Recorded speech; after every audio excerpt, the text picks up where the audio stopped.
Hello, good evening, everyone. So we'll start the session in another 2 minutes. നമുക്ക് ബാക്കിയുള്ളവരും കൂടെ ഒന്ന് join ചെയ്തിട്ട് immediately start ചെയ്യാം. ഓക്കെ.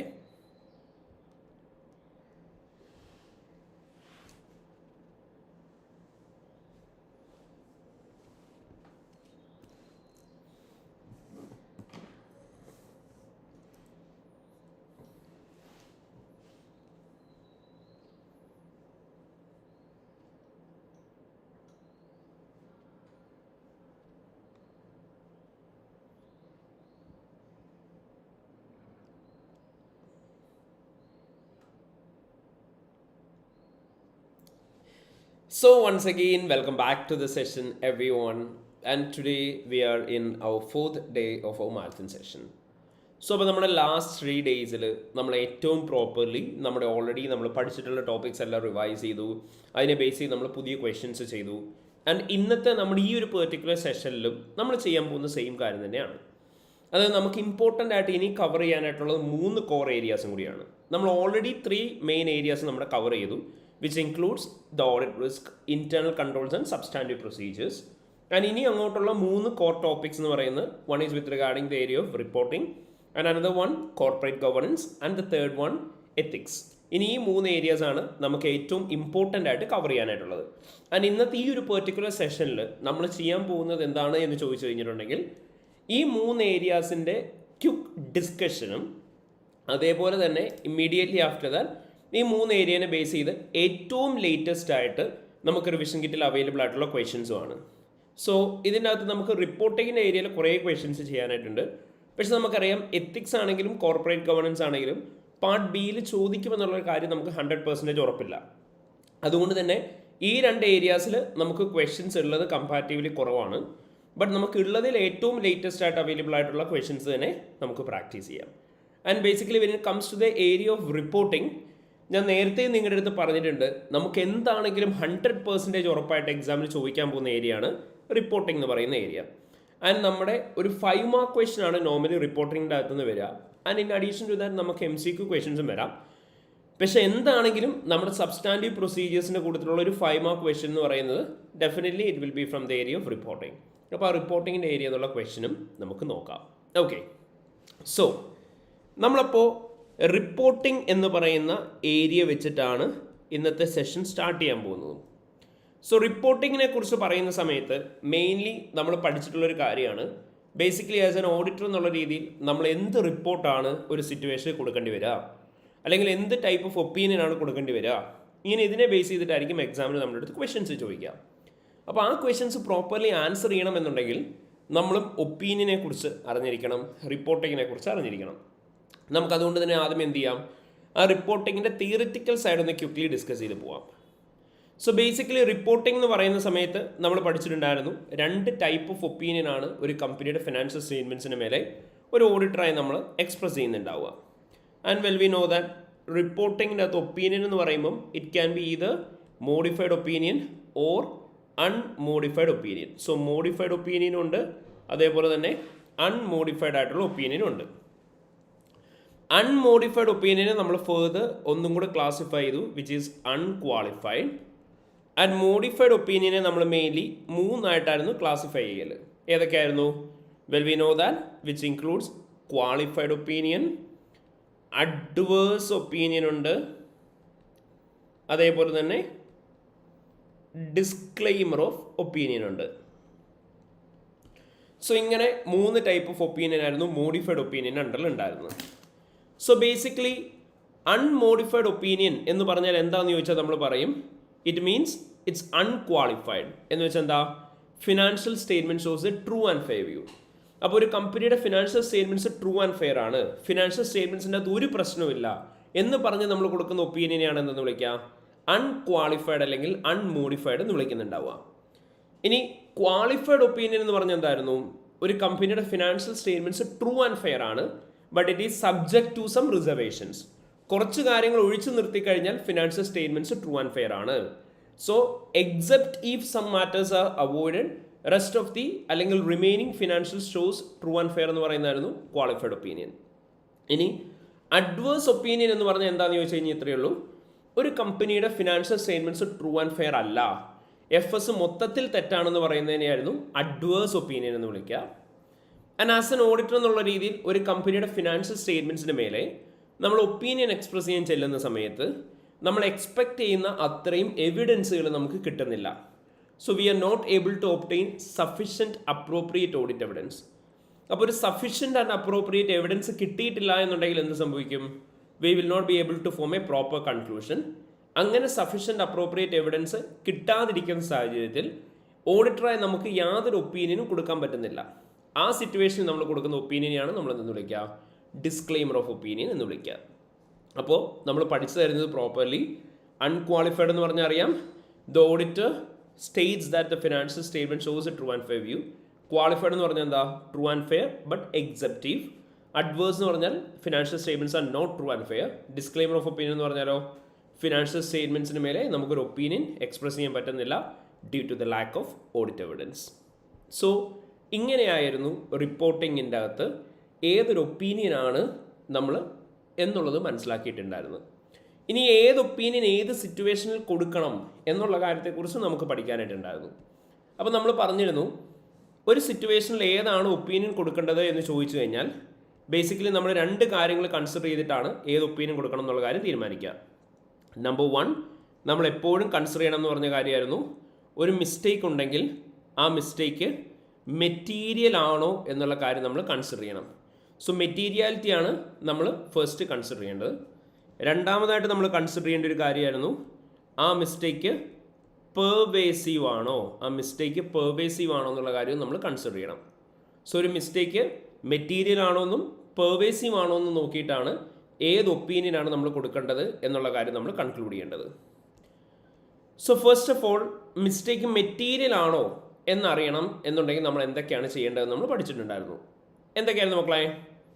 നമ്മൾ പറഞ്ഞ ഒരു മിസ്റ്റേക്ക് മെറ്റീരിയൽ ആണോ എന്നറിയാൻ SOFPയുടെ ബേസിസിൽ നമുക്ക് ആലോചിക്കാം, അതേപോലെ തന്നെ SOPLൻ്റെ ബേസിസിൽ നമുക്ക് ആലോചിച്ച് നോക്കാം മിസ്റ്റേക്ക് മെറ്റീരിയൽ ആണോ എന്നറിയാൻ വേണ്ടിയിട്ട്. SOFPയുടെ നമ്മൾ മെയിൻലി 2 എലമെൻറ്റ്സ് ആയിരുന്നു പറഞ്ഞിട്ടുണ്ടായിരുന്നത്. ടോട്ടൽ അസറ്റിൻ്റെ ബേസിസിൽ നോക്കാം, നെറ്റ് അസറ്റ്സിൻ്റെ ബേസിസിൽ നോക്കാം.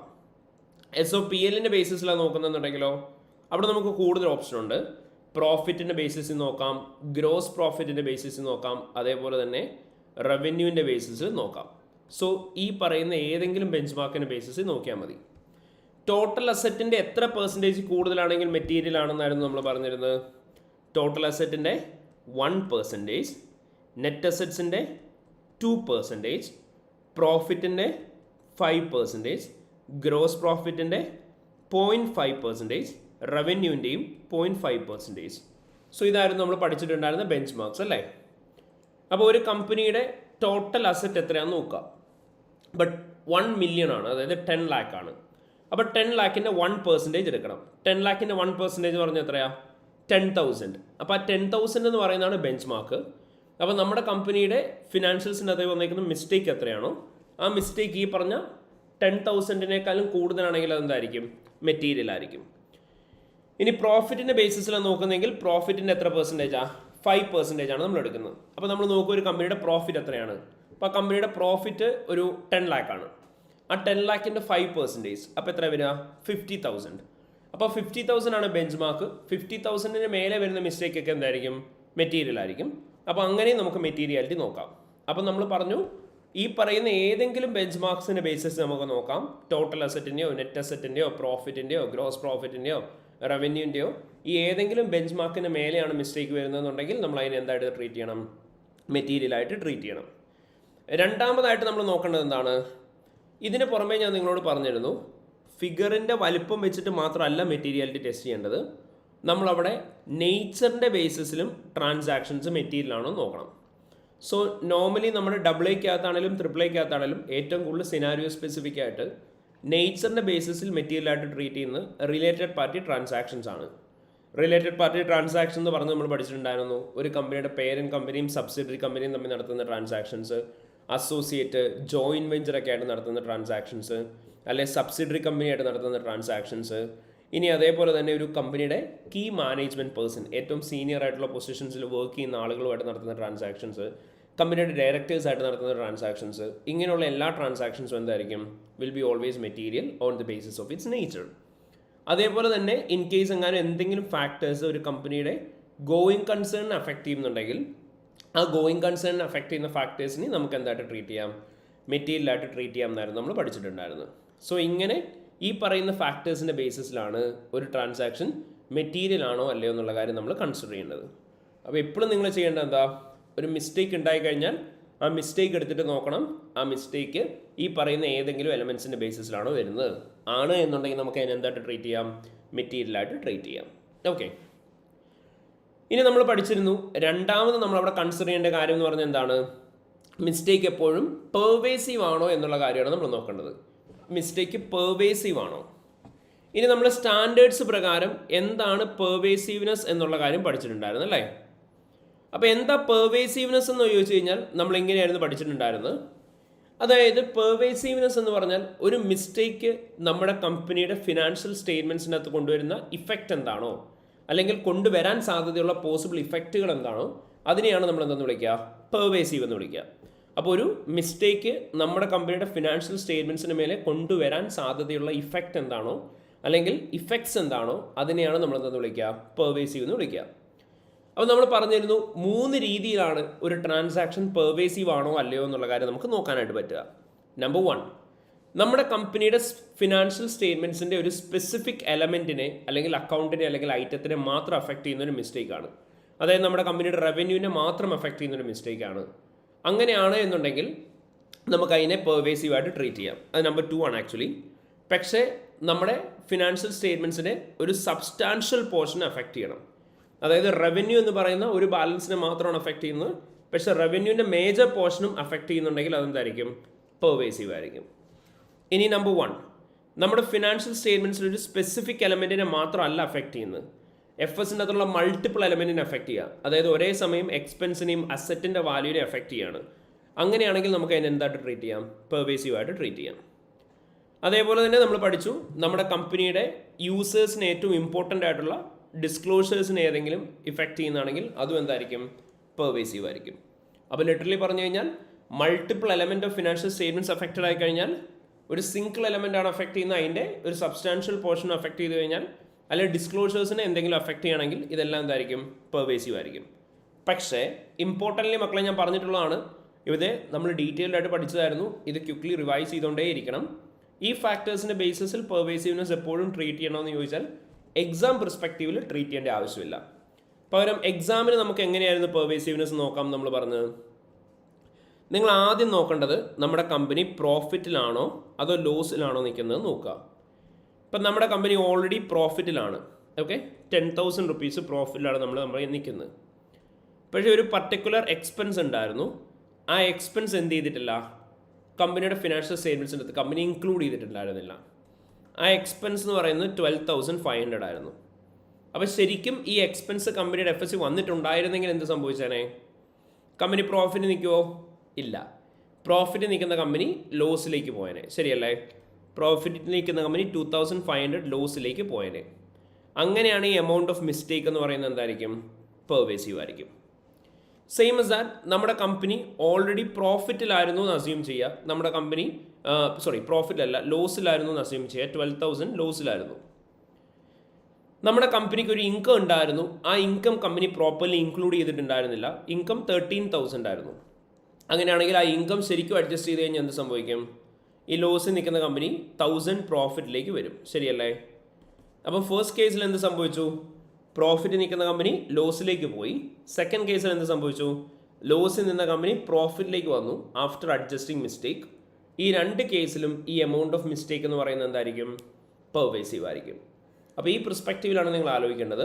ഓൾറെഡി പ്രോഫിറ്റ് നിൽക്കുന്ന കമ്പനി മിസ്റ്റേക്ക് അഡ്ജസ്റ്റ് ചെയ്തതിന് ശേഷം ലോസിലേക്ക് പോവോ, അല്ലെങ്കിൽ ഓൾറെഡി ലോസിൽ നിൽക്കുന്ന കമ്പനി മിസ്റ്റേക്ക് അഡ്ജസ്റ്റ് ചെയ്തതിന് ശേഷം പ്രോഫിറ്റിലേക്ക് വരികയോ ചെയ്യുകയാണെങ്കിൽ എന്ത് സംഭവിക്കും, ആ എമൗണ്ട് ഓഫ് മിസ്റ്റേക്കിനെ നമുക്ക് എന്തായിട്ട് ട്രീറ്റ് ചെയ്യാം, പെർവേസീവായിട്ട് ട്രീറ്റ് ചെയ്യാം. സോ ഈ രീതി വേണം നമ്മൾ പെർവേസീവ്നെസ് കൺസിഡർ ചെയ്യാൻ. അപ്പോൾ നമ്മളിപ്പോൾ പറഞ്ഞ രീതിയിൽ തന്നെ എപ്പോഴും എന്ത് ചെയ്യുക, മെറ്റീരിയൽ ആണെന്ന് നോക്കുക, ആ മിസ്റ്റേക്ക് എന്താണോ ഉള്ളത് അത് പെർവേസീവ് ആണോ എന്നുള്ള കാര്യം നോക്കുക. എന്നിട്ടാണ് ഇതിലെ ഏത് ഒപ്പീനിയൻ കൊടുക്കണം എന്നുള്ള കാര്യം നമ്മൾ തീരുമാനിക്കുന്നുണ്ടാവുക. ഇത് നമ്മൾ വളരെ ഡീറ്റെയിൽഡ് ആയിട്ട് ഒരുപാട് സമയമെടുത്ത് പഠിച്ചതായിരുന്നു. ഐ ബിലീവ് എല്ലാവർക്കും ഓർമ്മയുണ്ടാവും. എല്ലാവരും ആ ടോപ്പിക്ക് പ്രോപ്പർലി റിവൈസ് ചെയ്യണേ. ഇനി ഞാൻ ഈ റെഡ് കളറിൽ എഴുതാൻ പോകുന്ന എല്ലാമാണ് മിസ്സ്റ്റേറ്റ്മെൻറ്റ്. സോ നമ്മൾ ഡിസ്കസ് ചെയ്ത പോലെ തന്നെ നമ്മുടെ കമ്പനിയുടെ ഫിനാൻഷ്യൽ സ്റ്റേറ്റ്മെൻറ്റ്സിൻ്റെ അകത്ത് ഒരു മിസ്സ്റ്റേറ്റ്മെൻറ്റ് ഉണ്ട്. ഓക്കെ, ഒരു മിസ്സ്റ്റേറ്റ്മെൻറ്റ് ഉണ്ട്. ആ മിസ്സ്റ്റേറ്റ്മെൻറ്റ് എന്ന് പറയുന്ന amount it is material and pervasive. നമ്മൾ എന്ത് ഒപ്പീനിയൻ ആയിരിക്കും കൊടുക്കേണ്ടി വരിക? It is not material and not pervasive. We need to provide unqualified opinion. ഇനി ഒരു മിസ്റ്റേക്ക് ഉണ്ട്. ആ മിസ്റ്റേക്ക് നമ്മുടെ കമ്പനിയുടെ എഫ് എസ് നോക്കുമ്പം മെറ്റീരിയലുമാണ് പെർവേസീവും ആണ്. എന്ത് ഒപ്പീനിയൻ ആയിരിക്കും കൊടുക്കേണ്ടി വരിക? അഡ്വേഴ്സ് ഒപ്പീനിയൻ ആയിരിക്കും നമ്മൾ ആ കേസിൽ കൊടുക്കേണ്ടതായിട്ട് വരിക. ഇനി ഒരു മിസ്റ്റേക്ക് ഉണ്ട്. ആ മിസ്റ്റേക്ക് മെറ്റീരിയൽ ആണ് പക്ഷെ പെർവേസീവ് അല്ല. ആ കേസിൽ എന്ത് ഒപ്പീനിയൻ ആയിരിക്കും കൊടുക്കേണ്ടി വരിക? ക്വാളിഫൈഡ് ഒപ്പീനിയൻ ആയിരിക്കും കൊടുക്കേണ്ടതായിട്ട് വരിക. ഓക്കെ, സോ അപ്പോൾ ഒരിക്കൽ കൂടി പറയാം. നമ്മുടെ കമ്പനിയുടെ ഫിനാൻഷ്യൽ സ്റ്റേറ്റ്മെൻറ്റ്സിൻ്റെ അതൊരു മിസ്റ്റേക്ക് ഉണ്ട്. It is not material and not pervasive. എന്ത് ഒപ്പീനിയൻ കൊടുക്കേണ്ടത്? അൺക്വാളിഫൈഡ്. നമ്മുടെ കമ്പനിയുടെ ഫിനാൻഷ്യൽ സ്റ്റേറ്റ്മെൻറ്റ്സിന് ഒരു മിസ്റ്റേക്ക് ഉണ്ട് which is material and pervasive. എന്ത് ഒപ്പീനിയൻ കൊടുക്കണം? അഡ്വേഴ്സ് ഒപ്പീനിയൻ ആയിരിക്കും കൊടുക്കേണ്ടി വരിക. ഇനി നമ്മുടെ കമ്പനിയുടെ ഫിനാൻഷ്യൽ സ്റ്റേറ്റ്മെൻറ്റ്സിന് ഒരു മിസ്സ്റ്റേറ്റ്മെൻറ്റ് ഉണ്ട് which is material but it is not pervasive. അങ്ങനെയാണെന്നുണ്ടെങ്കിലോ ക്വാളിഫൈഡ് ഒപ്പീനിയൻ ആയിരിക്കും നമ്മളവിടെ കൊടുക്കേണ്ടതായിട്ട് വരിക. സോ ഇങ്ങനെയാണ് ഏത് ഒപ്പീനിയൻ കൊടുക്കണം എന്നുള്ള കാര്യം നമ്മൾ തീരുമാനിക്കുക. ഇനി ഇതിന് പുറമെ നമ്മൾ പഠിച്ചു, നമ്മൾ ഇത് മാത്രം നോക്കിയാൽ പോരാ. There will be cases wear there is lakh of audit evidence. നമ്മുടെ കമ്പനിയുടെ ഫിനാൻഷ്യൽ സ്റ്റേറ്റ്മെൻറ്റ്സിനെ കുറിച്ചൊരു ഒപ്പീനിയൻ ഫോം ചെയ്യാനായിട്ട് നമുക്ക് ആഡിക്വേറ്റ് എവിഡൻസ് കിട്ടാണ്ട് വരും. അപ്പോൾ ഒരു പർട്ടിക്കുലർ എമൗണ്ട്, അതായത് ഒരു 10,000 റുപ്പീസിൻ്റെ ഒരു അസറ്റ്, ആ അസറ്റുമായിട്ട് റിലേറ്റ് ചെയ്തിട്ട് കമ്പനിക്ക് എവിഡൻസ് ഒന്നും തരാനില്ല. സോ നമുക്ക് കൺഫേം ചെയ്യാൻ പറ്റുന്നില്ല അത് കമ്പനിയുടെ അസറ്റ് ആണോ അല്ലയോ എന്നുള്ള കാര്യം. ആ കേസിൽ അതൊരു ലാക്ക് ഓഫ് ഓഡിറ്റ് എവിഡൻസ് ആണ് അല്ലേ. അപ്പോൾ ആ ലാക്ക് ഓഫ് ഓഡിറ്റ് എവിഡൻസ് എന്ന് പറയുന്നത് മെറ്റീരിയലും അല്ല പെർവേസീവും അല്ല. അങ്ങനെയാണ് നമ്മൾ അവിടെ എന്ത് ഒപ്പീനിയൻ തന്നെ കൊടുത്താൽ മതി? അൺക്വാളിഫൈഡ് ഒപ്പീനിയൻ തന്നെ കൊടുത്താൽ മതി. ഇനി ലാക്ക് ഓഫ് ഓഡിറ്റ് എവിഡൻസ് മെറ്റീരിയലും ആണ് പെർവേസീവും ആണെന്ന് വെച്ചോ, അങ്ങനെയാണെങ്കിൽ നമ്മൾ അവിടെ എന്ത് കൊടുക്കണം? ഡിസ്ക്ലെയിമർ ഓഫ് ഒപ്പീനിയൻ കൊടുക്കണം. ഇനി lakh of audit evidence material ആണ് പക്ഷേ പെർവേസീവ് അല്ല, നമ്മൾ എന്ത് ഒപ്പീനിയൻ ആയിരിക്കും കൊടുക്കേണ്ടി വരിക? ക്വാളിഫൈഡ് ഒപ്പീനിയൻ ആയിരിക്കും കൊടുക്കേണ്ടതായിട്ട് വരിക. അപ്പോൾ ഈ രീതിയിലായിരിക്കും ഏത് ഒപ്പീനിയൻ കൊടുക്കണം എന്നുള്ള കാര്യം നമ്മൾ തീരുമാനിക്കുക. So when there is a lack of audit evidence which is not material and not pervasive, unqualified opinion ആയിരിക്കും നമ്മൾ കൊടുക്കുന്നുണ്ടാവുക. When there is a lack of audit evidence which is material and pervasive, disclaimer of opinion കൊടുക്കണം. Lack of audit evidence ഉണ്ട്, മെറ്റീരിയലാണ് പക്ഷേ pervasive അല്ല, qualified opinion ആയിരിക്കും കൊടുക്കേണ്ടി വരിക. സോ ഈ രീതിയിലാണ് ഏത് ഒപ്പീനിയൻ കൊടുക്കണം എന്നുള്ള കാര്യം നമ്മൾ തീരുമാനിക്കുന്നുണ്ടാവുക. And this is what we learned in our class. Okay, and once ഈ ഒപ്പീനിയനെ കുറിച്ച് പഠിച്ചു കഴിഞ്ഞാൽ ഞാൻ നിങ്ങൾക്ക് പറഞ്ഞു തന്നിട്ടുണ്ടായിരുന്ന കാര്യമായിരുന്നു പലതരത്തിലുള്ള പാരഗ്രാഫുകളെ കുറിച്ചും എക്സാമിന് ചോദിക്കാം. സോ ഈ പാരഗ്രാഫുകളെ കുറിച്ച് ചോദിക്കുന്ന സമയത്തും നമുക്ക് പ്രോപ്പർ നോളജ് ഉണ്ടാവണം. അതിലെ ഫസ്റ്റ് വണ്ണാണ് നമ്മൾ പറഞ്ഞ emphasis of matter paragraph. So basically എന്തായിരുന്നു മക്കളെ എംഫസിസ് ഓഫ് മാറ്റർ പാരഗ്രാഫ് എന്ന് പറഞ്ഞു കഴിഞ്ഞാൽ? നമ്മൾ എങ്ങനെയാണ് അതിനെക്കുറിച്ച് പഠിച്ചത്? നമ്മൾ പറഞ്ഞു ഒരു കമ്പനിയുടെ ഫിനാൻഷ്യൽ സ്റ്റേറ്റ്മെൻറ്റ്സിനകത്ത് ഓൾറെഡി അപ്രോപ്രിയേറ്റ് ആയിട്ട് പ്രസൻറ്റ് ചെയ്യുകയും ഡിസ്ക്ലോസ് ചെയ്യുകയും ചെയ്തൊരു കാര്യം, അതേക്കുറിച്ച് ഒന്നും കൂടി എടുത്തു പറയാനായിട്ട് നമ്മൾ യൂസ് ചെയ്യുന്ന പാരഗ്രാഫിനെയാണ് നമ്മൾ ഇന്ന് വിളിക്കുക, we will call it as emphasis of matter paragraph. അപ്പോൾ ഓൾറെഡി എഫ് എസിൻ്റെ അകത്ത് അപ്രോപ്രിയറ്റ്ലി പ്രസൻറ്റ് ചെയ്യുകയും ഡിസ്ക്ലോസ് ചെയ്യുകയും ചെയ്തൊരു കാര്യം മാത്രമായിരിക്കും നമുക്ക് എംഫസൈസ് ചെയ്യാനായിട്ട് പറ്റുന്നുണ്ടാവുക. ഇനി രണ്ടാമത് നമ്മൾ പറഞ്ഞു അതർ മാറ്റർ പാരഗ്രാഫ്. എന്തായിരുന്നു അതർ മാറ്റർ പാരഗ്രാഫ് എന്ന് പറഞ്ഞു കഴിഞ്ഞാൽ? ഓൾറെഡി എഫ് എസിൽ പ്രസൻറ്റ് ചെയ്യുകയും ഡിസ്ക്ലോസ് ചെയ്യുകയും ചെയ്ത കാര്യങ്ങൾക്ക് പുറമെ അഡീഷണലി കറണ്ട് ഇയർ ഓഡിറ്റിനെ കുറിച്ചോ ഓഡിറ്റേഴ്സ് റെസ്പോൺസിബിലിറ്റീസിനെ കുറിച്ചോ ഓഡിറ്റേഴ്സ് റിപ്പോർട്ടിനെ കുറിച്ചോ ഓഡിറ്റർക്ക് എന്തെങ്കിലും യൂസേഴ്സിനോട് പറയണം. അങ്ങനെയാണെങ്കിൽ അഡീഷണൽ ആയിട്ട് ഓഡിറ്ററുടെ സൈഡിൽ നിന്ന് ഓഡിറ്റർക്ക് എന്തെങ്കിലും പറയണമെങ്കിൽ അത് പറയാനായിട്ട് യൂസ് ചെയ്യുന്ന പാരഗ്രാഫിനെയാണ് അതർ മാറ്റർ പാരഗ്രാഫ് എന്ന് വിളിക്കുക. ഇനി കീ ഓഡിറ്റ് മാറ്റർ പാരഗ്രാഫ് എന്ന് പറഞ്ഞാൽ നമ്മൾ പറഞ്ഞു നോർമലി ലിസ്റ്റഡ് കമ്പനീസിന് വേണ്ടിയിട്ട് മാത്രം യൂസ് ചെയ്യുന്ന പാരഗ്രാഫാണത്. ഓഡിറ്ററായ നമ്മൾ ഇൻ കേസ് എങ്ങാനും ദോസ് ചാർജ് വിത്ത് ഗവേണൻസിൻ്റെ അടുത്ത് കറണ്ട് ഇയർ ഓഡിറ്റിന് സമയത്ത് വളരെ ഇമ്പോർട്ടൻ്റ് ആയിട്ട് സിഗ്നിഫിക്കൻ്റ് ആയിട്ടുള്ള കാര്യങ്ങൾ എന്തെങ്കിലും കമ്മ്യൂണിക്കേറ്റ് ചെയ്തിട്ടുണ്ടെങ്കിൽ അതേക്കുറിച്ചിട്ട് നമുക്ക് യൂസേഴ്സിൻ്റെ അടുത്ത് പറയണം എന്നുണ്ടെങ്കിൽ അത് പറയാനായിട്ട് യൂസ് ചെയ്യുന്ന പാരഗ്രാഫാണ് കീ ഓഡിറ്റ് മാറ്റേഴ്സ് എന്ന് പറയാം. അതുകൊണ്ട് തന്നെ നമ്മൾ സമ്മറി ആയിട്ട് പറഞ്ഞു കീ ഓഡിറ്റ് മാറ്റേഴ്സ് എന്ന് പറയുന്നത് എവിടെ നിന്നും സെലക്ട് ചെയ്യുന്ന കാര്യങ്ങളായിരിക്കും? ഓഡിറ്റർ ദോസ് ചാർജ് വിത്ത് ഗവേണൻസിനോട് കമ്മ്യൂണിക്കേറ്റ് ചെയ്ത കാര്യങ്ങൾക്കകത്തുനിന്ന് സെലക്ട് ചെയ്ത കാര്യങ്ങളായിരിക്കും കീ ഓഡിറ്റ് മാറ്റേഴ്സ് എന്ന് വിളിക്കുന്നുണ്ടാവുക. ആൻഡ് ഫൈനലി അതർ ഇൻഫർമേഷൻ പാരഗ്രാഫിനെ കുറിച്ച് നമ്മൾ പറഞ്ഞു. അതർ ഇൻഫർമേഷൻ പാരഗ്രാഫ് എന്ന് പറഞ്ഞാൽ എന്താണെന്നാണ് പറഞ്ഞത്? അതർ ഇൻഫർമേഷൻ എന്ന് പറഞ്ഞാൽ നമ്മൾ പറഞ്ഞു ഒരു ഓഡിറ്റർ ഓഡിറ്റ് ചെയ്യുന്ന സമയത്ത് കമ്പനിയുടെ ആനുവൽ റിപ്പോർട്ടിൻ്റെ അകത്തുള്ള കാര്യങ്ങളെക്കുറിച്ചും കൺസിഡർ ചെയ്യണം. ആനുവൽ റിപ്പോർട്ടിൻ്റെ അകത്തുള്ള ഫിനാൻഷ്യലും നോൺ ഫിനാൻഷ്യലും ആയിട്ടുള്ള കാര്യങ്ങളെയാണ് എന്തെന്ന് വിളിക്കുക, അതർ ഇൻഫോർമേഷൻ എന്ന് വിളിക്കുക. ആൻഡ് ഇൻ കേസ് എങ്ങാനും ഫിനാൻഷ്യൽ സ്റ്റേറ്റ്മെൻറ്റ്സും അതർ ഇൻഫോർമേഷനും തമ്മിൽ നോക്കുമ്പോൾ എന്തെങ്കിലും ഇൻകൺസിസ്റ്റൻസി ഉണ്ട്, ആൻഡ് ആ ഇൻകൺസിസ്റ്റൻസി ഉണ്ടായേക്കുന്നത് അതർ ഇൻഫോർമേഷനകത്തുള്ള മിസ്റ്റേക്ക് കാരണം കൊണ്ടാണെങ്കിൽ, അതായത് ആനുവൽ റിപ്പോർട്ടിൻ്റെ അകത്തുള്ള മിസ്റ്റേക്ക് കാരണം കൊണ്ടാണെങ്കിൽ അതേക്കുറിച്ചിട്ട് നമുക്ക് എവിടെ മെൻഷൻ ചെയ്യാമെന്നായിരുന്നു നമ്മൾ പഠിച്ചത്, അതർ ഇൻഫോർമേഷൻ പാരഗ്രാഫിൽ മെൻഷൻ ചെയ്യാമെന്നായിരുന്നു നമ്മൾ പഠിച്ചിട്ടുണ്ടായിരുന്നത്. അതേപോലെ തന്നെ നമ്മൾ പറഞ്ഞു ഇൻ കേസ് എങ്ങാനും അതർ ഇൻഫോർമേഷൻ അത് മിസ്റ്റേക്ക് ഉണ്ടെങ്കിൽ ബേസിസ് ഓഫ് ഒപ്പീനിയൻ എന്ന് പറഞ്ഞ് പാരഗ്രാഫ് കഴിഞ്ഞ് ഉടനെ തന്നെ എന്ത് ചെയ്യണം, അതർ ഇൻഫോർമേഷൻ പാരഗ്രാഫ് ഇൻക്ലൂഡ് ചെയ്യണം.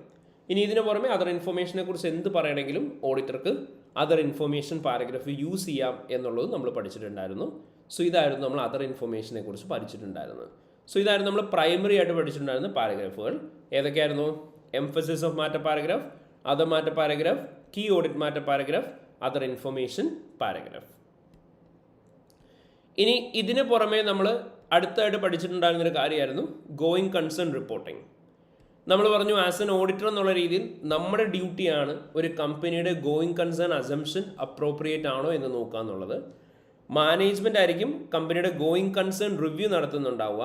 ആൻഡ് ഓഡിറ്ററായി നമ്മൾ നോക്കേണ്ടത് എന്താ, മാനേജ്മെൻറ്റ് നടത്തിയേക്കുന്ന റിവ്യൂ പ്രോപ്പറാണോ, മാനേജ്മെൻറ്റ് ഗോയിങ് കൺസേണിനെ ബേസ് ചെയ്തെടുത്തേക്കുന്ന അസംഷൻസ് ഓരോന്നും പ്രോപ്പറാണോ എന്ന് നോക്കുക എന്നുള്ളത് മാത്രമായിരിക്കും ഓഡിറ്ററായ നമ്മുടെ ഡ്യൂട്ടി. ആൻഡ് നമ്മളവിടെ പറഞ്ഞു ഇൻ കേസ് എങ്ങാനും ഒരു കമ്പനിയുടെ ഗോയിങ് കൺസേണുമായിട്ട് റിലേറ്റ് ചെയ്യുന്ന എന്തെങ്കിലും അൺസർട്ടൈനിറ്റി ഉണ്ടോ എന്നുള്ളതും നമ്മൾ കൺസിഡർ ചെയ്യണം. ഗോയിങ് കൺസേൺ അൺസർട്ടൈനിറ്റി എന്തെങ്കിലും ഉണ്ട് എന്നുണ്ടെങ്കിൽ കമ്പനി അതേക്കുറിച്ച് ആഡിക്വേറ്റ് ആയിട്ട് FSൽ ഡിസ്ക്ലോസ് ചെയ്യണം. ആൻഡ് കമ്പനി ഇൻ കേസ് എങ്ങാനും പ്രോപ്പർലി അൺസർട്ടൈനിറ്റിനെ കുറിച്ച് FSൻ്റെ അകത്ത് ഡിസ്ക്ലോസ് ചെയ്തിട്ടുണ്ടോ എന്നുണ്ടെങ്കിൽ ഓഡിറ്ററായി നമ്മൾ എന്ത് ചെയ്യണം, അതേ പറ്റിയിട്ട് ഒരിക്കൽ കൂടി എംഫസൈസ് ചെയ്ത് പറയണം. അതിന് വേണ്ടിയിട്ട് നമ്മൾ material uncertainty relating to going concern paragraph MURGC അഥവാ material uncertainty relating to going concern paragraph use ചെയ്യണം എന്നായിരുന്നു നമ്മൾ പഠിച്ചിട്ടുണ്ടായിരുന്നത്. ഓർമ്മയുണ്ടല്ലോ എല്ലാവർക്കും? അപ്പോൾ എന്തായാലും നമ്മൾ പറഞ്ഞേ, ഗോയിങ് കൺസേൺ റിലേറ്റഡ് എന്തെങ്കിലും അൺസർട്ടൈനിറ്റി കമ്പനിക്കുണ്ട്, കമ്പനി അതേക്കുറിച്ച് ആഡിക്വേറ്റ് ആയിട്ട് ഫിനാൻഷ്യൽ സ്റ്റേറ്റ്മെൻറ്റ്സിനകത്ത് പ്രസൻറ്റ് ചെയ്യാൻ ഡിസ്ക്ലോസ് ചെയ്യാൻ ചെയ്തിട്ടുണ്ടോ എന്നുണ്ടെങ്കിൽ ഓഡിറ്ററായി നമ്മൾ എന്ത് ചെയ്യുക, അതേക്കുറിച്ച് ഒന്നും കൂടി എംഫസൈസ് ചെയ്ത് പറയണം ഓഡിറ്റേഴ്സ് റിപ്പോർട്ടിൻ്റെ അകത്ത്. അതിന് വേണ്ടിയിട്ട് യൂസ് ചെയ്യുന്ന പാരഗ്രാഫിനെയാണ് material uncertainty relating to going concern paragraph എന്ന് വിളിക്കുക. ഇനി on the basis of that നമ്മളൊരു കമ്പനിയുടെ ഫിനാൻഷ്യൽ സ്റ്റേറ്റ്മെൻറ്റ്സ് നോക്കി, ഗോയിങ് കൺസേൺ അസംഷൻ ആ കമ്പനിയുടേത് അപ്രോപ്രിയേറ്റ് ആണ്. ഓക്കെ, ഗോയിങ് കൺസേൺ അസംഷൻ്റെ അത് യാതൊരു പ്രശ്നവുമില്ല. അങ്ങനെയാണെങ്കിൽ നമ്മൾ എന്ത് ഒപ്പീനിയൻ കൊടുക്കണം എന്നായിരുന്നു പറഞ്ഞ ആ കേസിൽ? We are required to provide an unmodified opinion. Okay, going concern assumption appropriate ആണ്, യാതൊരു പ്രോബ്ലം ഇല്ലെങ്കിൽ എന്ത് ഒപ്പീനിയൻ കൊടുക്കാം? അൺമോഡിഫൈഡ് ഒപ്പീനിയൻ കൊടുത്താൽ മതി. ഇനി ഒരു കമ്പനിയുടെ ഗോയിങ് കൺസേൺ അസംഷൻ ഇൻഅപ്രോപ്രിയേറ്റ് ആണ്, കമ്പനിയുടെ ഗോയിങ് കൺസേൺ അസംഷൻ്റെ അകത്ത് എന്തെങ്കിലും പ്രശ്നമുണ്ട്.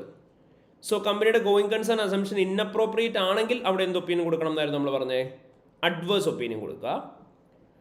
ഇനി ഒരു കമ്പനിയുടെ ഗോയിങ് കൺസേൺ അസംഷൻ അപ്രോപ്രിയേറ്റ് ആണ്, പക്ഷേ ഒരു മെറ്റീരിയൽ അൺസർട്ടൈനിറ്റി ഉണ്ട്, അതേക്കുറിച്ച് അവർ ആഡിക്വേറ്റ്ലി ഡിസ്ക്ലോസ് ചെയ്തിട്ടുണ്ട്, അങ്ങനെയാണെങ്കിൽ അവിടെയും നമ്മൾ എന്ത് ഒപ്പീനിയൻ തന്നെ കൊടുക്കേണ്ടത്? അൺമോഡിഫൈഡ് ഒപ്പീനിയൻ തന്നെ കൊടുത്താൽ മതി. പക്ഷേ അതിൻ്റെ കൂട്ടത്തിൽ നമ്മൾ പറഞ്ഞു material uncertainty relating to going concern പാരഗ്രാഫും കൂടി നമ്മൾ ഇൻക്ലൂഡ് ചെയ്യണം. സോ ഒരു ഗോയിങ് കൺസേൺ അസംഷൻ അപ്രോപ്രിയേറ്റ് ആണ്, അൺസർട്ടൈനിറ്റി ഉണ്ട്, അത് അവർ ആഡിക്വേറ്റ്ലി ഡിസ്ക്ലോസ് ചെയ്തിട്ടുണ്ട്, അങ്ങനെയാണെങ്കിൽ എന്ത് ഒപ്പീനിയൻ കൊടുക്കാം? അൺമോഡിഫൈഡ് ഒപ്പീനിയൻ കൊടുത്താൽ മതി. പക്ഷേ അതിൻ്റെ കൂട്ടത്തിൽ material uncertainty relating to going concern പാരഗ്രാഫും കൂടി ഇൻക്ലൂഡ് ചെയ്യണം. ഗോയിങ് കൺസേൺ അസംഷൻ അപ്രോപ്രിയേറ്റ് ആണ്, അൺസർട്ടൈനിറ്റി ഉണ്ട്, അത് അവൻ ആഡിക്വേറ്റ്ലി ഡിസ്ക്ലോസ് ചെയ്തിട്ടില്ല, അങ്ങനെയാണെങ്കിൽ നമ്മൾ എന്ത് ചെയ്യണം എന്നായിരുന്നു പറഞ്ഞത്? അൺസർട്ടൈനിറ്റി മാത്രമാണ് ഡിസ്ക്ലോസ് ചെയ്യാത്തതെന്നുണ്ടെങ്കിൽ ക്വാളിഫൈഡ് ഒപ്പീനിയൻ കൊടുക്കുക. ഗോയിങ് കൺസേണിനെ കുറിച്ചും ഒന്നും പറഞ്ഞിട്ടില്ല എന്നുണ്ടെങ്കിൽ അഡ്വേഴ്സ് ഒപ്പീനിയൻ കൊടുക്കണം. കാരണം നമ്മൾ പറഞ്ഞൊരു കമ്പനി അൺസർട്ടൈനിറ്റിനെ കുറിച്ചും ഡിസ്ക്ലോസ് ചെയ്യണം, കമ്പനി ഗോയിങ് കൺസേൺ ആണോ എന്നുള്ള കാര്യത്തെക്കുറിച്ചും ഡിസ്ക്ലോസ് ചെയ്യണം. അൺസർട്ടൈനിറ്റിയെ കുറിച്ച് മാത്രമാണ് ഡിസ്ക്ലോസ് ചെയ്യാത്തതെന്നുണ്ടെങ്കിൽ ക്വാളിഫൈഡ് കൊടുക്കുക. ഗോയിങ് കൺസേണിനെ കുറിച്ച് ഒന്നും സ്പെസിഫൈ ചെയ്തിട്ടില്ല എന്നുണ്ടെങ്കിൽ അവിടെ നമ്മൾ എന്ത് കൊടുക്കണം? അഡ്വേഴ്സ് ഒപ്പീനിയൻ കൊടുക്കണം. ഇനി നമ്മൾ പറഞ്ഞു അതേപോലെ തന്നെ management is unwilling to make or extend its assessment. Management properly going concern assessment നടത്താൻ വില്ലിംഗ് ആവുന്നില്ല, അങ്ങനെയാണെങ്കിൽ നമ്മൾ അവിടെ എന്ത് ഒപ്പീനിയൻ കൊടുക്കണം? ക്വാളിഫൈഡ് ഒപ്പീനിയൻ കൊടുക്കണം. ഇനി management is unwilling to make the assessment, management going concern അസസ്മെൻറ്റേ നടത്തുന്നില്ല, അങ്ങനെയാണെങ്കിൽ നമ്മൾ ഡിസ്ക്ലെയിമർ ഓഫ് ഒപ്പീനിയൻ കൊടുക്കുക. അവർ ഗോയിങ് കൺസേൺ അസംഷൻ കംപ്ലീറ്റ്ലി നടത്തുന്നില്ല, എക്സ്റ്റൻഷൻ ചെയ്യാൻ വില്ലിംഗ് ആവുന്നില്ല, അങ്ങനെയാണെങ്കിൽ ക്വാളിഫൈഡ് ഒപ്പീനിയൻ കൊടുക്കണം. ഓർമ്മയുണ്ടോ എല്ലാവർക്കും? നമ്മൾ പഠിച്ചത് ഡീറ്റെയിൽഡ് ആയിട്ട് ഇതിനെക്കുറിച്ച് നമ്മൾ കുറേ സമയം എടുത്ത് പഠിച്ചതായിരുന്നു. അപ്പം മാനേജ്മെൻറ്റ് ഗോയിങ് കൺസേൺ അസസ്മെൻറ്റ് നടത്തുന്നില്ല എന്നുണ്ടെങ്കിൽ നമ്മൾ അവിടെ എന്തായിരുന്നു കൊടുക്കേണ്ടത്? ഡിസ്ക്ലെയിമർ ഓഫ് ഒപ്പീനിയൻ ആണ്. ഇനി അത് പ്രോപ്പർലി എക്സ്റ്റെൻഡ് ചെയ്യാൻ വില്ലിങ് ആവുന്നില്ല എന്നുണ്ടെങ്കിലോ ക്വാളിഫൈഡ് ഒപ്പീനിയൻ കൊടുക്കണം. ആൻഡ് നമ്മൾ പറഞ്ഞിരുന്നു ഒരു കമ്പനിയുടെ ഗോയിങ് കൺസേൺ എബിലിറ്റി നമ്മൾ കൺസിഡർ ചെയ്യുന്ന സമയത്ത് നമ്മളവിടെ ഒരിക്കലും കമ്പനിയുടെ പ്രോഫിറ്റോ റവന്യൂ ഒന്നും കൺസിഡർ ചെയ്തിട്ട് കാര്യമില്ല. പകരം നമ്മളവിടെ കമ്പനിയുടെ ക്യാഷ് ഫ്ലോസ് ആണ് നമ്മൾ നോക്കേണ്ടത്. കാരണം കമ്പനിക്ക് പ്രോപ്പർ ക്യാഷ് ഫ്ലോ ഉണ്ടെങ്കിൽ മാത്രമേ കമ്പനിക്ക് സസ്റ്റെയിൻ ചെയ്യാൻ പറ്റുള്ളൂ എന്നാണ് നമ്മൾ പഠിച്ചിട്ടുണ്ടായിരുന്നത്. സോ ഈ കാര്യങ്ങളുടെ ബേസിസിലാണ് നമ്മൾ കമ്പനിയുടെ ഗോയിങ് കൺസേണിനെ കുറിച്ച് പഠിച്ച് മനസ്സിലാക്കിയത്. സോ എല്ലാവരും ഗോയിങ് കൺസേണിൻ്റെ ഏരിയയും റിവൈസ് ചെയ്യണം. സോ ഇത്രയും തിയറീസ് ഉണ്ടെങ്കിലാണ് നമുക്ക് ഗോയിങ് കൺസേണിനെ ബേസ് ചെയ്തിട്ടുള്ള ക്വസ്റ്റ്യൻസ് ചെയ്യാനായിട്ട് പറ്റുക. അപ്പോൾ നമ്മളിപ്പോൾ ചെയ്യാൻ പോകുന്നത് ഇപ്പോൾ ഈ പറഞ്ഞ കാര്യങ്ങൾ നമ്മൾ സിനാരിയോയിലേക്ക് അപ്ലൈ ചെയ്യാണ്. ഗോയിങ് കൺസേണിനെ ബേസ് ചെയ്ത് നമുക്ക് അവൈലബിൾ ആയിട്ടുള്ള ഏറ്റവും ലേറ്റസ്റ്റ് ആയിട്ടുള്ള ക്വസ്റ്റ്യൻ ആണ് നമ്മൾ ചെയ്യാനായിട്ട് പോകുന്നത്. സോ പസഫിക് എന്ന് പറയുന്നൊരു ക്വസ്റ്റ്യൻ ആണ് നമ്മൾ ചെയ്യാനായിട്ട് പോവുക. ഗോയിങ് കൺസേണിനെ ബേസ് ചെയ്തിട്ടല്ല, ടോട്ടൽ റിപ്പോർട്ടിങ്ങിനെ ബേസ് ചെയ്ത് ഗോയിങ് കൺസേണിനെ ബേസ് ചെയ്തിട്ടുള്ള ക്വസ്റ്റ്യൻ നമുക്ക് ചെയ്യാം. സോ പസഫിക് എന്ന് പറയുന്ന ക്വസ്റ്റ്യൻ ആണ് നമ്മൾ ചെയ്യാൻ പോകുന്നത്, which is the latest question available in our revision kit. So ഈ പസഫിക് എന്ന് പറയുന്ന ക്വസ്റ്റ്യൻ എടുത്തു കഴിഞ്ഞാൽ നമ്മളോട് ഇവിടെ സിനാരിയോയ്ക്ക് ആദ്യമേ പറഞ്ഞേക്കുന്നത് എന്താണെന്ന് നോക്കി. It is 1st July 2015. Pacific Company operates a chain of 14 retail stores across the country, selling its own range of cosmetic products. You are the audit supervisor of Caribbean and Company, and the final audit is due to commence shortly for the year ended 31st May 2015. Draft financial statements show revenue of 45.2 million and profit before tax of 4.1 million. The following 3 matters have been brought to your attention. അപ്പോൾ നമ്മളോട് പറഞ്ഞിട്ടുണ്ട് ഇത് 1st July 2015 ആണ്. Pacific കമ്പനിയുടെ business എന്ന് പറയുന്നവർക്ക് 14 retail stores ആണ് across country ഉള്ളത്. അവർ പലതരത്തിലുള്ള കോസ്മെറ്റിക് പ്രോഡക്ട്സ് സെല് ചെയ്യുന്ന കമ്പനിയാണെന്ന് പറഞ്ഞു. ആൻഡ് നമ്മൾ പസഫിക് കമ്പനിയുടെ ഓഡിറ്റ് സൂപ്പർവൈസർ ആണ്. ആൻഡ് നമ്മൾ കരീബിയൻ ആൻഡ് കോ എന്ന് പറയുന്ന ഫേമിൻ്റെ പാർട്ടാണ്. ദെൻ നമ്മളോട് പറഞ്ഞു അവരുടെ ഫൈനൽ ഓഡിറ്റ് നടക്കാൻ പോവാണ്. കമ്പനിയുടെ റവന്യൂ 45.2 മില്യൺ ആണ്. അതേപോലെ തന്നെ പ്രോഫിറ്റ് ബിഫോർ ടാക്സ് എന്ന് പറയുന്നത് 4.1 മില്യൺ ആണെന്ന് പറഞ്ഞു. അപ്പോൾ നമ്മൾ എപ്പോഴും മാർക്ക് ചെയ്യേണ്ട ആ കാര്യമാണ്. ഇനി നമ്മളോട് ഇവിടെ പ്രൊവിഷൻ ഫോർ ലീഗൽ ക്ലെയിംസിനെ കുറിച്ച് പറഞ്ഞിട്ടുണ്ട്, അത് നമുക്ക് വായിച്ചു നോക്കാം. In March 2015, number of claims were received by company from customers who suffered severe allergic reactions after use of Pacific Company's products. They alleged that the product ingredients listed on the label were incorrect. An internal investigation has suggested that one batch of the product had been incorrectly labeled. The finance director recognized a provision in the draft financial statements of 0.5 million. നമ്മളോട് പറഞ്ഞു in March 2015 കമ്പനിക്ക് against ആയിട്ട് എന്ത് ചെയ്തിട്ടുണ്ട്, കുറേ allegations വന്നിട്ടുണ്ട്. നമ്മുടെ കമ്പനിയുടെ പ്രോഡക്ട്സ് യൂസ് ചെയ്ത ആളുകൾക്കൊക്കെ പലതരത്തിലുള്ള അലർജിക് റിയാക്ഷൻസ് വന്നു എന്ന് പറഞ്ഞ് അത് കാരണം കൊണ്ട് നമ്മുടെ കമ്പനിക്ക് എഗനസ്റ്റ് ആയിട്ട് അവരെന്ത് ചെയ്തിട്ടുണ്ട്, കേസുകളും കാര്യങ്ങൾക്കും വേണ്ടിയിട്ട് പോകുന്നുണ്ട്. സോ ഫിനാൻസ് ഡയറക്ടർ പറഞ്ഞ പ്രകാരം കമ്പനിക്ക് പ്രൊവിഷൻ എത്ര വേണം, 0.5 മില്യൺ വേണം. അത് അവർ റെക്കഗ്നൈസ് ചെയ്തിട്ടുണ്ടെന്നാണ് നമ്മളോട് പറഞ്ഞത്. ഇനി നമുക്ക് റിപ്പോർട്ടിങ്ങിൻ്റെ ഏരിയ നോക്കാം. During the audit of Pacific Company's provision for legal claim, audit team gathered audit evidence showing that the provision should amount to 0.8 million. Finance director has suggested that no adjustment is made in 2015 financial statements as he believed 0.5 million is a reasonable estimate and that difference of 0.3 million is not material. നമ്മളോട് പറഞ്ഞേക്കുന്നത് എന്താ, അവർ പറയുന്നത് auditor audit work perform ചെയ്തതിൻ്റെ ബേസിസിൽ auditor conclude ചെയ്തേക്കുന്നത് എന്താണ്, 0.8 million ആണ് ശരിക്കും നമുക്ക് ആഡിക്വേറ്റ് ആയിട്ട് വേണ്ട പ്രൊവിഷൻ. പക്ഷേ ഫിനാൻസ് ഡയറക്ടറിനോട് നമ്മൾ ഈ സജഷൻ പറഞ്ഞ സമയത്ത് അവർ അഡ്ജസ്റ്റ്മെൻറ്റ്സ് ഒന്നും എന്ത് ചെയ്യുന്നില്ല, ചെയ്യാൻ വില്ലിങ് ആവുന്നില്ല. അവർ പറയുന്ന 0.5 മില്യൺ എന്ന് പറയുന്നത് റീസണബിൾ ആയിട്ടുള്ള ഒരു എസ്റ്റിമേറ്റ് ആണെന്നാണ്. ആൻഡ് 0.3 മില്യൺ ഇമ്മെറ്റീരിയൽ ആണ്, മെറ്റീരിയൽ അല്ല എന്നാണ് അവർ പറയുന്നത്. സോ അപ്പോൾ നമ്മൾ ആദ്യം എന്താ ചെയ്യേണ്ടത്, ഇവിടുത്തെ എമൗണ്ട് ഓഫ് മിസ്റ്റേക്ക് എത്രയാണെന്നുള്ളത് കണ്ടുപിടിക്കണം. സോ ഇവിടുത്തെ എമൗണ്ട് ഓഫ് മിസ്റ്റേറ്റ്മെൻറ്റ് എന്ന് പറയുന്നത് എത്രയാണ്, നമ്മുടെ കമ്പനിയുടെ 0.5 മില്യൻ്റെ അകത്ത് 0.3 മില്യൺ ആണ് ഇവിടെ മിസ്റ്റേറ്റ്മെൻ്റ് ആയിട്ടുള്ളത്, ശരിയല്ലേ? സോ ആ 0.3 മില്യൺ മിസ്റ്റേക്ക് വരുന്ന സമയത്ത് നമ്മൾ ആദ്യം നോക്കേണ്ട ഈ 0.3 മില്യൺ എന്ന് പറയുന്നത് മെറ്റീരിയൽ ആണോ എന്നുള്ള കാര്യമാണ്. സോ മക്കളെ ഒന്ന് നോക്കിയിട്ട് പറഞ്ഞേ, 0.3 മില്യൺ മെറ്റീരിയൽ ആണോ? സോ ഈ 0.3 മില്യൺ മെറ്റീരിയൽ ആണോ നമുക്ക് എങ്ങനെ അറിയാൻ പറ്റുക?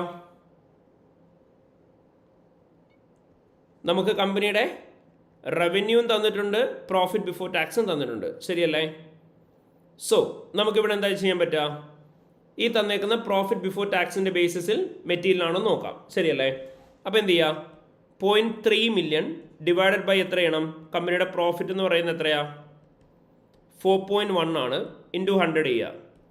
എത്ര പെർസെൻറ്റേജാണ് വരിക എന്ന് പറഞ്ഞേ? 0.3 ഡിവൈഡഡ് ബൈ 4.1 ഇൻറ്റു 100 എത്ര പെർസെൻറ്റേജാണ് വരിക?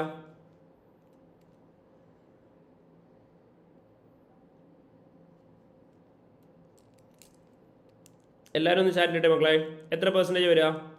0.3 മില്യൺ ഡിവൈഡ് ബൈ 4.1 ഇൻറ്റു 100 എത്ര വരിക? Okay, it's 7.3%. Good. 7.3% of profit. So 7.3% of profit എന്ന് പറയുമ്പോൾ അത് മെറ്റീരിയലാണോ ഈ മിസ്റ്റേക്ക്?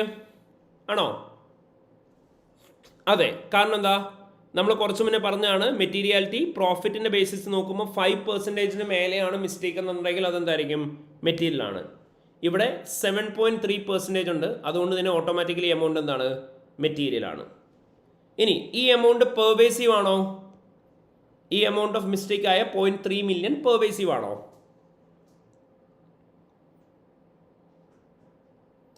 പെർവേസീവ്നെസ് എങ്ങനെയാണ് നോക്കണം എന്നാണ് പറഞ്ഞത്? ഓൾറെഡി പ്രോഫിറ്റ് നിൽക്കുന്ന കമ്പനി മിസ്റ്റേക്ക് അഡ്ജസ്റ്റ് ചെയ്തതിനു ശേഷം ലോസിലേക്ക് പോകുന്നുണ്ടോ എന്ന് നോക്കുക.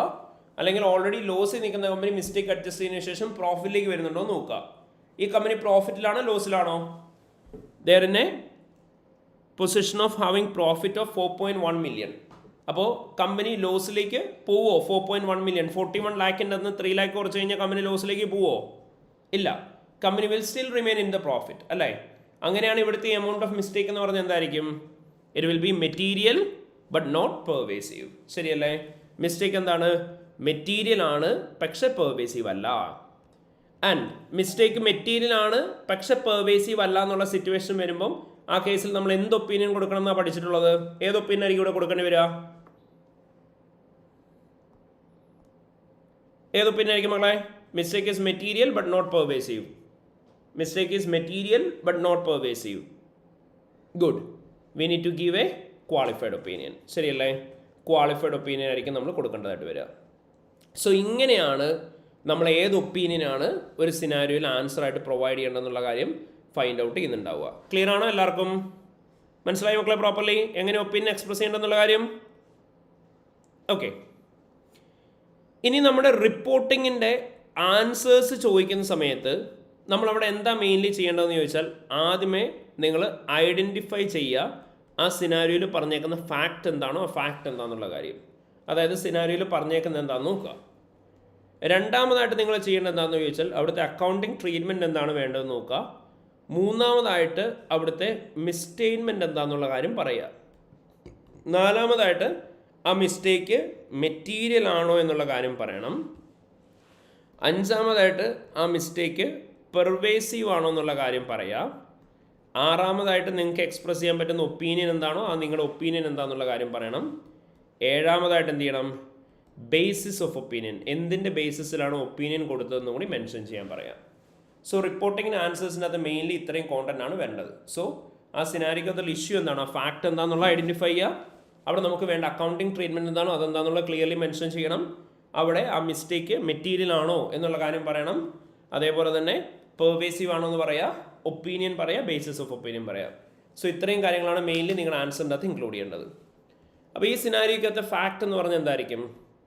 നിങ്ങൾ പറയുക ഡ്യൂറിങ് ദ കറണ്ട് ഇയർ നമ്മുടെ കമ്പനിയുടെ പേര് പറയാം. Pacific company have faced several allegations.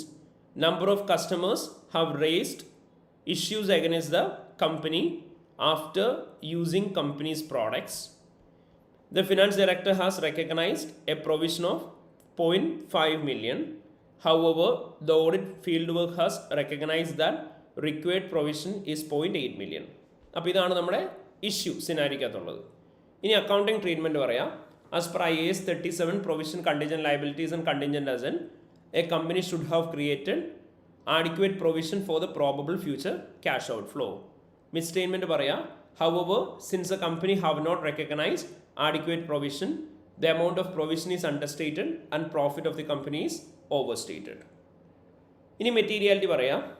0.3 million of the provision required additionally for Pacific Company represents 7.2% of the total profit. Therefore, the amount of misstatement is material. ഇനി pervasiveness പറയാം. However, it cannot be treated as pervasive as the profit is not restated into losses even after adjusting the misstatement. Therefore, the auditor shall express a qualified opinion stating that except for the matters identified in relation to the ഇവിടുത്തെ issue എന്തായിരിക്കും? Provision remaining financial statement shows a true and fair view. ഇനി അടുത്തത് basis of opinion പറയാം. Subsequent to the opinion paragraph auditors are also express basis of qualified opinion which should mention about the misstatement and its effects over the company's financial statements. So ഇങ്ങനെയായിരിക്കും നമ്മൾ answer express ചെയ്യുന്നുണ്ടാവുക. So line by line ആയിട്ട് ഇത്രയും കാര്യങ്ങളായിരിക്കണം നമ്മൾ ആൻസറിൻ്റെ അകത്ത് included ആയിട്ടുണ്ടാവേണ്ടത്. അപ്പോൾ literally എന്തൊക്കെ കാര്യങ്ങൾ നമ്മൾ പറയേണ്ടത്? സിനാരിയോക്കത്തെ ഫാക്ട് എന്താണോ ആ ഫാക്ട് നമ്മൾ ഐഡൻറ്റിഫൈ ചെയ്യണം. അക്കൗണ്ടിങ് ട്രീറ്റ്മെൻറ്റ് എന്താണ് വേണ്ടതെന്നുള്ളത് പ്രോപ്പർലി മെൻഷൻ ചെയ്യുക. മിസ്സ്റ്റേറ്റ്മെൻറ്റ് എന്താണെന്നുള്ളത് പറയാം. അത് മെറ്റീരിയൽ ആണോ എന്ന് പറയണം, പെർവേസീവ് ആണോ എന്ന് പറയണം, നമുക്ക് വേണ്ട ഒപ്പീനിയൻ ഏതാണെന്ന് പറയാം, ബേസിസ് ഓഫ് ഒപ്പീനിയനും ക്ലിയർലി മെൻഷൻ ചെയ്യണം. അപ്പോൾ ഇത്രയും കാര്യങ്ങളാണ് as part of reporting answer നമ്മൾ പ്രൊവൈഡ് ചെയ്യേണ്ടത്. ക്ലിയർ ആയ എല്ലാവർക്കും? Is A clear everyone? Okay, അപ്പോൾ ഫൈനലി ഒന്നും കൂടി റിപ്പോർട്ടിംഗ് ആൻസറിൻ്റെ എന്തൊക്കെ കാര്യങ്ങളാണ് വേണ്ടത്? ഫാക്ട് പറയാം, അക്കൗണ്ടിങ് ട്രീറ്റ്മെൻറ്റ് പറയാം, മിസ്സ്റ്റേറ്റ്മെൻറ്റ് പറയാം, മെറ്റീരിയൽ ആണെന്ന് പറയാം, പെർവേസീവ് ആണെന്ന് പറയാം, ഒപ്പീനിയൻ പറയാം, ബേസിസ് ഓഫ് ഒപ്പീനിയൻ പറയാം. അപ്പോൾ ഇത്രയും കാര്യങ്ങളാണ് നോർമൽ റിപ്പോർട്ടിംഗ് ക്വസ്റ്റ്യൻ്റെ അകത്ത് നമ്മൾ ഇൻക്ലൂഡ് ചെയ്യേണ്ടത്.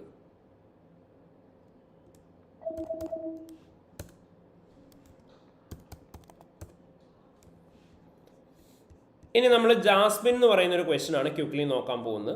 But we have already run this question in the class itself. But ആരെങ്കിലും ചെയ്തിട്ടില്ലെങ്കിൽ അവർക്ക് വേണ്ടിയിട്ടൊന്ന് ക്വിക്ക്ലി നമുക്ക് ചെയ്തു പോവാം. So it is 1st July 2015. Jasmine Company manufactures motor vehicle components and its year end was 30th April 2015.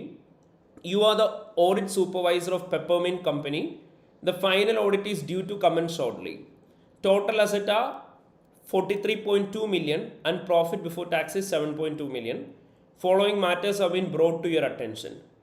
ഇനി അവരുടെ bank ബാലൻസിനെ കുറിച്ച് നമ്മളോട് ഇവിടെ പറഞ്ഞിട്ടുണ്ട്. An overdraft of 5.1 million has increased significantly since the prior year. The directors have informed you that overdraft facility which the company requires in order to operate on a daily basis is due for renewal in August 2015 and they are confident that it will be renewed.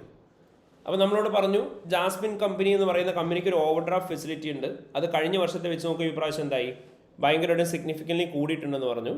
Directors പറയുന്നത് overdraft facility എന്താവുന്നതാണ്, renew ചെയ്ത് കിട്ടും എന്നാണ്. അവർക്ക് daily ബേസിസിൽ operate ചെയ്യാനായിട്ട് overdraft facility വേണം, അതുണ്ടെങ്കിൽ മാത്രമേ മുന്നോട്ട് പോകാൻ പറ്റുള്ളൂ എന്ന് പറഞ്ഞു. ഇനി താഴെ നമ്മളോട് പറഞ്ഞേക്കുന്നത് എന്താ നോക്കി.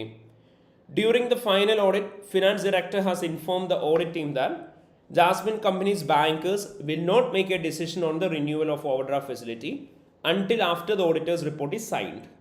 Audit engagement partner is satisfied that the use of going concern basis is appropriate. The directors have agreed to include some brief going concern disclosure in the draft financial statements. Audit team still have to assess the adequacy of these disclosures. നമ്മളോട് പറഞ്ഞു final audit നടക്കുകയാണ്. Finance director inform ചെയ്തു Jasmine കമ്പനിയുടെ bankers overdraft facility renew ചെയ്യുകയാണെന്ന്. അതേപോലെ തന്നെ നമ്മളോട് പറഞ്ഞ എന്താ ഓവർഡ്രാഫ്റ്റ് ഫെസിലിറ്റി പക്ഷേ റിന്യൂ ചെയ്ത് കിട്ടുന്ന എപ്പം മാത്രമായിരിക്കും, അല്ലെങ്കിൽ റിന്യൂ എന്നുള്ള കൺഫർമേഷൻ പറയുന്നത് ഓഡിറ്റേഴ്സ് റിപ്പോർട്ട് സൈൻ ചെയ്തതിന് ശേഷം മാത്രമാണ്. ഓഡിറ്റ് എൻഗേജ്മെൻറ്റ് പാർട്ണർ കമ്പനിയുടെ ഗോയിങ് കൺസേൺ ബേസിസ് അപ്രോപ്രിയേറ്റ് ആണെന്ന് പറഞ്ഞു. പക്ഷേ ഡയറക്ടേഴ്സിന് ഗോയിങ് കൺസേണുമായിട്ട് റിലേറ്റ് ചെയ്തിട്ട് എന്ത് ചെയ്യാൻ പറ്റില്ല. ഇപ്പം ഡിസ്ക്ലോഷേഴ്സ് കുറച്ച് ബ്രീഫായിട്ടുള്ളത് ഇൻക്ലൂഡ് ചെയ്യാമെന്ന് പറഞ്ഞു. പക്ഷെ അവർ എത്രത്തോളം ഇൻക്ലൂഡ് ചെയ്തിട്ടുണ്ടെന്ന് ഓഡിറ്ററായി നമുക്കറിയില്ല. അപ്പോൾ നമ്മൾ അതിൻ്റെ ആഡിക്വസി സ്റ്റിൽ ചെക്ക് ചെയ്യാൻ വേണ്ടിയിട്ടുണ്ട് എന്ന് പറഞ്ഞു. അപ്പോൾ ഒരു കാര്യം നമുക്ക് മനസ്സിലായി, ഗോയിങ് കൺസേൺ ബേസിസ് അപ്രോപ്രിയേറ്റ് ആണ്. പക്ഷേ ഇവർക്കുള്ള ആ ഓവർഡ്രാഫ്റ്റ് റിലേറ്റഡ് ആയിട്ടുള്ള അൺസർട്ടേനിറ്റീനെ കുറിച്ച് നമുക്ക് അറിയുന്നില്ല. ശരിയല്ലേ? അപ്പോൾ നമ്മളോട് ചോദിച്ചേക്കുന്നത് എന്താ, discuss the issue and describe the impact on auditors report of Jasmine company of adequate and inadequate going concern disclosure. Jasmine company adequate അല്ലെങ്കിൽ ഇനാഡിക്വേറ്റ് ആയിട്ടുള്ള ഗോയിങ് കൺസേൺ ഡിസ്ക്ലോഷറാണ് കൊടുത്തേക്കുന്നതെന്നുണ്ടെങ്കിൽ എന്തൊക്കെയാണ് ഓഡിറ്റേഴ്സ് റിപ്പോർട്ടിന് മേലെ വരാൻ പോകുന്ന ഇമ്പാക്റ്റ് എന്നാണ് നമ്മളോട് ചോദിച്ചേക്കുന്നത്. അപ്പോൾ ലിറ്ററലി ഇവിടെ എത്ര ക്വസ്റ്റ്യൻ നമ്മളോട് ചോദിക്കുന്നുണ്ട്? 2 കാര്യങ്ങളാണ് അവർ ചോദിക്കുന്നത്. ഒന്ന്, അവർ നമ്മളോട് ചോദിക്കുന്നത് ജാസ്മിൻ കമ്പനിയുടെ ഗോയിങ് കൺസേൺ ഡിസ്ക്ലോഷർ ആഡിക്വേറ്റ് ആണെങ്കിൽ എന്താണ് ഓഡിറ്റേഴ്സ് റിപ്പോർട്ടിന് മേലെ വരുന്ന ഇമ്പാക്റ്റ് എന്ന് ചോദിക്കുന്നുണ്ട്. ജാസ്മിൻ കമ്പനിയുടെ ഗോയിങ് കൺസേൺ ഡിസ്ക്ലോഷേഴ്സ് ആഡിക്വേറ്റ് അല്ലെങ്കിൽ എന്താണ് വരുന്ന ഇമ്പാക്റ്റ് എന്ന് ചോദിക്കുന്നുണ്ട്. അപ്പോൾ ആഡിക്വേറ്റ് ആണെങ്കിൽ വരുന്ന ഇമ്പാക്റ്റിനെ കുറിച്ച് നമ്മൾ പറയണം, ആഡിക്വേറ്റ് അല്ലെങ്കിൽ വരുന്ന ഇമ്പാക്റ്റിനെ കുറിച്ച് പറയണം. ഈ 2 കാര്യങ്ങളെക്കുറിച്ച് നമ്മൾ ക്ലിയർലി മെൻഷൻ ചെയ്യണം. മനസ്സിലായോ? So this is what we need to do. അപ്പോൾ ഇതെങ്ങനെയാണ് ചെയ്യുന്നതെന്നാണ് നമ്മളിനി നോക്കാൻ പോകുന്നത്. ഓക്കെ, അപ്പോൾ നമ്മൾ ഓൾറെഡി പറഞ്ഞതാണ് ഇവിടെ കമ്പനിയുടെ ഗോയിങ് കൺസേൺ അസംഷൻ അപ്രോപ്രിയേറ്റ് ആണ്. അപ്പോൾ നമ്മൾ കുറച്ച് മുന്നേ പഠിച്ചു ഒരു കമ്പനിയുടെ ഗോയിങ് കൺസേൺ അസംഷൻ അപ്രോപ്രിയേറ്റ് ആണ്, പക്ഷേ ഒരു അൺസർട്ടനിറ്റി ഉണ്ട്. അത് അവർ ആഡിക്വേറ്റ്ലി ഡിസ്ക്ലോസ് ചെയ്തിട്ടുണ്ട്. അങ്ങനെയാണെങ്കിൽ നമ്മളിവിടെ എന്ത് ഒപ്പീനിയൻ കൊടുക്കണം എന്നായിരുന്നു പറഞ്ഞേ? അൺമോഡിഫൈഡ് ഒപ്പീനിയൻ കൊടുത്താൽ മതി. പക്ഷേ അതിൻ്റെ കൂടുതൽ എന്തും കൂടി കൊടുക്കണം? Material uncertainty relating to going concern പാരഗ്രാഫും കൂടി ഇൻക്ലൂഡ് ചെയ്യണം. ഇനി ഇൻ കേസ് എങ്ങാനും ഒരു കമ്പനിയുടെ ഗോയിങ് കൺസേൺ അസംഷൻ അപ്രോപ്രിയേറ്റ് ആണ്, അൺസർട്ടനിറ്റി ഉണ്ട്, അത് ആഡിക്വേറ്റ് ആയിട്ട് ഡിസ്ക്ലോസ് ചെയ്തിട്ടില്ല, അങ്ങനെയാണെങ്കിലോ നമ്മൾ പറഞ്ഞു ക്വാളിഫൈഡ് ഒപ്പീനിയൻ ആണ് ഇവിടെ കൊടുക്കേണ്ടത്. ബേസിസ് ഓഫ് ക്വാളിഫൈഡ് ഒപ്പീനിയൻ കൊടുക്കണം. അതിൻ്റെ അകത്ത് അൺസർട്ടനിറ്റിയെ കുറിച്ച് മെൻഷൻ ചെയ്യാനും പറയണം. So this is what we need to give us answer here. അപ്പം ആഡിക്വേറ്റ് ഡിസ്ക്ലോഷർ ആണെങ്കിൽ എന്ത് ചെയ്യാൻ പറയാം? അൺസർട്ടനിറ്റിനെ കുറിച്ച് യാതൊരു പ്രോബ്ലം ഇല്ല, അൺമോഡിഫൈഡ് ഒപ്പീനിയൻ കൊടുത്താൽ മതി, പ്ലസ് MURJC പാരഗ്രാഫ് ഇൻക്ലൂഡ് ചെയ്താൽ മതി. ഇനാഡിക്വേറ്റ് ഡിസ്ക്ലോഷർ ആണെങ്കിൽ ക്വാളിഫൈഡ് ഒപ്പീനിയൻ ആയിരിക്കും നമ്മൾ എക്സ്പ്രസ് ചെയ്യേണ്ടതായിട്ട് വരിക. അപ്പോൾ ഇതിൻ്റെ ആൻസർ എങ്ങനെയാണ് നിങ്ങൾ പ്രസൻറ്റ് ചെയ്യേണ്ടതെന്ന് ചോദിച്ചാൽ ആദ്യം ഇവിടെയും എന്താണ് ഇഷ്യൂ എന്നുള്ളത് പറയാം. സിനാരിയോ പറഞ്ഞിട്ട് നിങ്ങൾ പറയാം uncertainty relating to going concern ആണ്, അങ്ങനെ എന്തെങ്കിലും അൺസർട്ടനിറ്റി ഉണ്ടെങ്കിൽ അത് ആഡിക്വേറ്റ്ലി ഡിസ്ക്ലോസ് ചെയ്യണം എന്ന് പറയാം. എന്നിട്ട് നിങ്ങൾ അവിടുത്തെ ഓഡിറ്റേഴ്സ് റിപ്പോർട്ടിന് മേലെ വരുന്ന ഇമ്പാക്റ്റിനെ കുറിച്ച് പറയുമ്പോൾ എന്താ ചെയ്യേണ്ടത്? ആദ്യം ഒരു സിംഗിൾ ഹെഡിങ് കൊടുക്കുക, ആഡിക്വേറ്റ് ഡിസ്ക്ലോഷർ ആണെങ്കിൽ അതെങ്ങനെയാണ് ചെയ്യേണ്ടതെന്നുള്ളത്. അടുത്ത നെക്സ്റ്റ് സെപ്പറേറ്റ് ഹെഡിങ് കൊടുക്കുക, ഇനാഡിക്വേറ്റ് ഡിസ്ക്ലോഷർ ആണെങ്കിൽ എങ്ങനെന്താ ചെയ്യേണ്ടതെന്നുള്ളത്. So this is how we will be presenting answers in relation to going concern issues. Clear ആണോ എല്ലാവർക്കും? Is that clear everyone?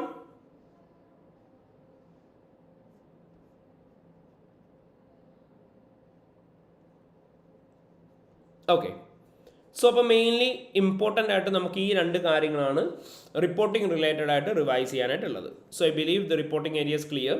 So നമ്മൾ കുറേ ക്വസ്റ്റ്യൻസ് ചെയ്തിരുന്നായിരുന്നു റിപ്പോർട്ടിങ്ങിനെ ബേസ് ചെയ്ത്, ഓൾമോസ്റ്റ് എല്ലാ ക്വസ്റ്റ്യൻസും തന്നെ. സോ എല്ലാ ക്വസ്റ്റ്യൻസും എല്ലാവരും ഒന്നും കൂടി റിവൈസ് ചെയ്യാം. Okay, alright. So next നമ്മൾ നോക്കാൻ പോകുന്നത് it's with regarding the corporate governance. So corporate governance എന്ന് പറയുന്ന ടോപ്പിക്ക് ചോദിക്കുമോ എന്ന് ചോദിച്ചു കഴിഞ്ഞാൽ 100% നമുക്ക് ഉറപ്പില്ല. ചിലപ്പോൾ ചോദിക്കാം, ചിലപ്പോൾ ചോദിക്കില്ല. സോ ബേസിക്കലി എന്താണ് കോർപ്പറേറ്റ് ഗവേണൻസ് എന്ന് ചോദിച്ചു കഴിഞ്ഞാൽ നമ്മൾ പഠിച്ചിട്ടുണ്ടായിരുന്നു ഒരു കമ്പനി എങ്ങനെയാണ് ഒരു കമ്പനിയുടെ ഷെയർ ഹോൾഡേഴ്സിൻ്റെയും സ്റ്റേക്ക് ഹോൾഡേഴ്സിൻ്റെയും ഇൻട്രസ്റ്റിനനുസരിച്ച് റൺ ചെയ്യേണ്ടത് എന്ന് പറയുന്ന ഗൈഡ് ലൈൻസിനെയാണ് അല്ലെ പ്രിൻസിപ്പിൾസിനെയാണെന്ന് വിളിക്കുക കോർപ്പറേറ്റ് ഗവേണൻസ് വിളിക്കുക. ആൻഡ് കോർപ്പറേറ്റ് ഗവേണൻസ് പ്രിൻസിപ്പിൾസ് പ്രകാരം വേണം ഒരു കമ്പനി നമ്മൾ റൺ ചെയ്യാനായിട്ട്. അപ്പോൾ നമ്മൾ കോർപ്പറേറ്റ് ഗവേണൻസ് പ്രിൻസിപ്പിൾസ് ആയിരുന്നു ഓരോന്നും പഠിച്ചിരുന്നത്. അതിലെ ഫസ്റ്റ് വൺ ആണ് ലീഡർഷിപ്പ്. നമ്മൾ ലീഡർഷിപ്പിൽ പറഞ്ഞു ഒരു കമ്പനീനെ ഹെഡ് ചെയ്യേണ്ടത് ഒരു ഇഫക്റ്റീവ് ബോർഡാണ്. അതായത് അവർ കമ്പനിയുടെ ലോങ് ടേം സക്സസ് പ്രൊമോട്ട് ചെയ്യാൻ വേണ്ടിയിട്ടാണ് വർക്ക് ചെയ്യേണ്ടത്. ദെൻ നമ്മൾ പറഞ്ഞു പ്രോപ്പർ ഡിവിഷൻ ഓഫ് റെസ്പോൺസിബിലിറ്റി ഉണ്ടാവണം. ആരാണോ കമ്പനിയുടെ ബോർഡ് റൺ ചെയ്യുന്നത് അതേപോലെ തന്നെ ആരാണോ കമ്പനിയുടെ ബിസിനസ് റൺ ചെയ്യുന്നത്. നമ്മൾ പറഞ്ഞിരുന്ന അതിൻ്റെ മീനിങ് ഇതായിരുന്നു, chairman and CEO should be separate. ചെയർമാനും CEOയും സെയിം പേഴ്സൺ ആവാൻ പാടില്ല, because in that case they will be having unfettered powers. ഇനി നമ്മൾ പറഞ്ഞു കമ്പനിയുടെ ബോർഡിൻ്റെ എല്ലാ കാര്യങ്ങളും നോക്കാനുള്ള റെസ്പോൺസിബിലിറ്റി ആർക്കായിരിക്കും? ചെയർമാൻ ആയിരിക്കും. ഒരു യൂണിറ്ററി ബോർഡാണ് എന്നുണ്ടെങ്കിൽ നോൺ എക്സിക്യൂട്ടീവ് ഡയറക്ടേഴ്സ് എക്സിക്യൂട്ടീവ് ഡയറക്ടേഴ്സിനെ ചലഞ്ച് ചെയ്തുകൊണ്ടേ ഇരിക്കണം. ദെൻ നമ്മൾ പറഞ്ഞു ഒരു കമ്പനിയുടെ ബോർഡും അതേപോലെ തന്നെ അവിടുത്തെ കമ്മിറ്റിയിലുമുള്ള ആളുകൾക്ക് പ്രോപ്പർ സ്കില്ലും നോളജും എക്സ്പീരിയൻസും ഇൻഡിപെൻഡൻസും ഒക്കെ ഉണ്ടാവണം. അതേപോലെ തന്നെ നമ്മൾ ഇമ്പോർട്ടൻ്റ്ലി പറഞ്ഞൊരു കാര്യമായിരുന്നു എപ്പോഴും കമ്പനിയുടെ ബോർഡ് ബാലൻസ്ഡ് ആയിരിക്കണം, which means equal number of executives and non executives ആയിരിക്കണം ഉണ്ടാവേണ്ടത്. ദെൻ നമ്മൾ പറഞ്ഞു ഫോർമൽ പ്രൊസീജിയേഴ്സ് വഴി മാത്രമേ ന്യൂ ഡയറക്ടേഴ്സിനെ കമ്പനിയിലേക്ക് അപ്പോയിൻറ്റ് ചെയ്യാൻ പാടുള്ളൂ. എല്ലാ ഡയറക്ടേഴ്സും പ്രോപ്പർ ടൈം സ്പെൻഡ് ചെയ്യണം അവരുടെ ഡ്യൂട്ടീസ് ഡിസ്ചാർജ് ചെയ്യാൻ വേണ്ടിയിട്ട്. ഓരോ ഡയറക്ടേഴ്സും കമ്പനിയിൽ ജോയിൻ ചെയ്യുന്ന സമയത്ത് അവർക്ക് ഇൻട്രൊഡക്ടറി ട്രെയിനിങ്, ഇൻഡക്ഷൻ ട്രെയിനിങ് കൊടുക്കണം. അവരുടെ നോളജും എക്സ്പീരിയൻസ് ഒക്കെ അപ്ഡേറ്റ് ചെയ്യാനായിട്ടുള്ള ഓപ്ഷൻസ് അവർക്ക് കൊടുക്കണം. ദെൻ ടൈംലി മാനറിൽ അവർക്ക് എന്തൊക്കെയാണോ ഇൻഫർമേഷൻ വേണ്ടത് അവരുടെ ഡ്യൂട്ടീസ് പ്രോപ്പർലി ക്യാരി ഔട്ട് ചെയ്യാൻ വേണ്ടിയുള്ള ഇൻഫർമേഷൻ നമ്മൾ കൊടുക്കണം. ദെൻ ഡയറക്ടേഴ്സിൻ്റെ പെർഫോമൻസ് ഇവാലുവേഷൻ നടത്തണം. ആനുവൽ ബേസിസിൽ ഡയറക്ടേഴ്സും നമ്മുടെ കമ്പനിയിലുള്ള ഓരോ കമ്മിറ്റീസും എങ്ങനെയാണ് പെർഫോം ചെയ്യുന്നതെന്ന് അവരുടെ പെർഫോമൻസ് ഇവാലുവേറ്റ് ചെയ്യണം എന്ന് പറഞ്ഞു. അതേപോലെ തന്നെ നമ്മൾ പറഞ്ഞു ഡയറക്ടേഴ്സിന് റീ എലക്ഷൻ ചെയ്യണം. മാക്സിമം ടേം ഓഫ് ഡയറക്ടേഴ്സ് എന്ന് പറയുന്നത് 2 years ആയിരിക്കും. And at the end of every 2 year നമ്മൾ റീ അപ്പോയിൻമെൻറ്റ് നടത്തണം. ഇനി നമ്മൾ പറഞ്ഞു ബോർഡിലുള്ള ആളുകൾക്ക് കമ്പനിയുടെ പൊസിഷനെ കുറിച്ചും പ്രോസ്പെക്ട്സിനെ കുറിച്ചും എല്ലാം പ്രോപ്പർ അണ്ടർസ്റ്റാൻഡിങ് ഉണ്ടാവണം. സെയിം എസ് ദാറ്റ് നമ്മൾ പറഞ്ഞു കമ്പനിയുടെ റിസ്ക് മാനേജ്മെൻറ്റും ഇൻറ്റേർണൽ കൺട്രോൾസ് ഒക്കെ മെയിൻറ്റെയിൻ ചെയ്യാനുള്ള റെസ്പോൺസിബിലിറ്റി ബോർഡിൻ്റെയാണ്. Board transparent and formal arrangement വഴി വേണം കോർപ്പറേറ്റ് റിപ്പോർട്ടിങ്ങും റിസ്ക് മാനേജ്മെൻറ്റും ഇൻറ്റേർണൽ കൺട്രോൾ പ്രിൻസിപ്പിൾസും ഒക്കെ നടത്താനായിട്ട്. കമ്പനിയുടെ ഓഡിറ്റേഴ്സുമായിട്ട് പ്രോപ്പർ റിലേഷനും കീപ്പ് ചെയ്യണം എന്ന് നമ്മൾ പറഞ്ഞു. ദെൻ റെമ്യൂണറേഷൻ്റെ കാര്യം നമ്മൾ പറഞ്ഞു എക്സിക്യൂട്ടീവ് ഡയറക്ടേഴ്സിൻ്റെ റെമ്യൂണറേഷന് പോലും ലോങ് ടേം സക്സസ് പ്രൊമോട്ട് ചെയ്യാൻ പറ്റുന്ന രീതിയിലായിരിക്കണം. അത് പെർഫോമൻസ് ബേസ്ഡ് ആയിരിക്കണം. അതേപോലെ തന്നെ നമ്മൾ പഠിച്ചിരുന്ന കാര്യമായിരുന്നു നോൺ എക്സിക്യൂട്ടീവ് ഡയറക്ടേഴ്സിൻ്റെ എങ്ങനെയായിരിക്കും, that should be based on a fixed amount. And non executive ഡയറക്ടേഴ്സിൻ്റെ റെമ്യൂണറേഷൻ ആര് ഫിക്സ് ചെയ്യണം എന്നായിരുന്നു നമ്മൾ പറഞ്ഞത്, NEDസിൻ്റെ ഫിക്സ് ചെയ്യുക ഷെയർ ഹോൾഡേഴ്സ് ആയിരിക്കും. ആൻഡ് എക്സിക്യൂട്ടീവ്സിന് ആര് ഫിക്സ് ചെയ്യണം എന്ന് പറഞ്ഞു, നമ്മൾ പറഞ്ഞു the will be committee called remuneration committee. Remuneration committee ആയിരിക്കും എക്സിക്യൂട്ടീവ് ഡയറക്ടേഴ്സിൻ്റെ റെമ്യൂണറേഷൻ ഫിക്സ് ചെയ്യാൻ. ഒരു ഡയറക്ടറും അവരുടെ സ്വന്തം റെമ്യൂണറേഷൻ ഫിക്സ് ചെയ്യാൻ പാടില്ല.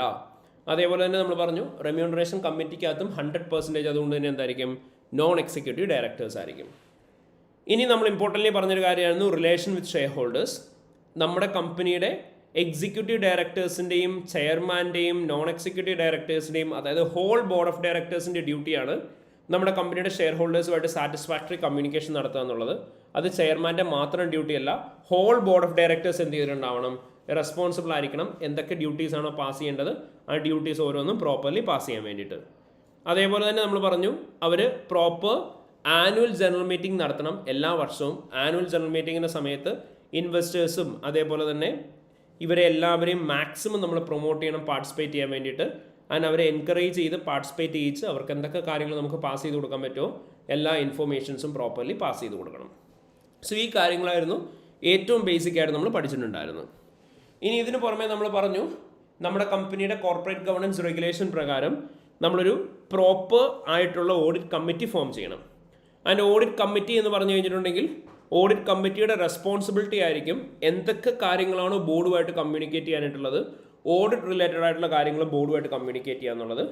ഓഡിറ്റ് റിലേറ്റഡ് ആയിട്ടുള്ളതും കമ്പനിയുടെ ഫിനാൻഷ്യൽ റിപ്പോർട്ടിംഗ് റിലേറ്റഡ് ആയിട്ടുള്ളതും എല്ലാ കാര്യങ്ങളും റിവ്യൂ ചെയ്യുന്നുണ്ടാവുക ഓഡിറ്റ് കമ്മിറ്റി ആയിരിക്കും. നമ്മൾ ഡീറ്റെയിൽഡ് ആയിട്ട് അതിൻ്റെ റോൾ ആൻഡ് റെസ്പോൺസിബിലിറ്റീസ് ഒക്കെ പഠിച്ചതായിരുന്നു, അത് റിവൈസ് ചെയ്യണം. And talking about the composition of audit committee നമ്മൾ പറഞ്ഞു ഓഡിറ്റ് കമ്മിറ്റിക്ക് അത് മിനിമം 3 നോൺ എക്സിക്യൂട്ടീവ് ഡയറക്ടേഴ്സ് വേണം എന്നായിരുന്നു നമ്മൾ പറഞ്ഞത്. And in case of a small company 2 non executive directors. And audit committee എന്ന് പറയുമ്പോൾ അവിടെ ഇമ്പോർട്ടൻ്റ്ലി കൺസിഡർ ചെയ്യണം നമ്മൾ പറഞ്ഞൊരു കാര്യമായിരുന്നു out of these 3 non executive directors 2 of them should be financially literate and 1 should be a financial expert.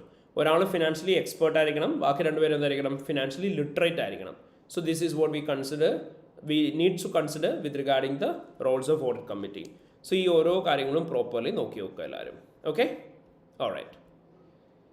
So ഈ പറയുന്ന കാര്യങ്ങളുടെയൊക്കെ ബേസിസിലായിരുന്നു നമുക്ക് ഒരു ക്വസ്റ്റ്യൻ ചെയ്യാനായിട്ട് പറ്റുക with regarding the area of corporate governance.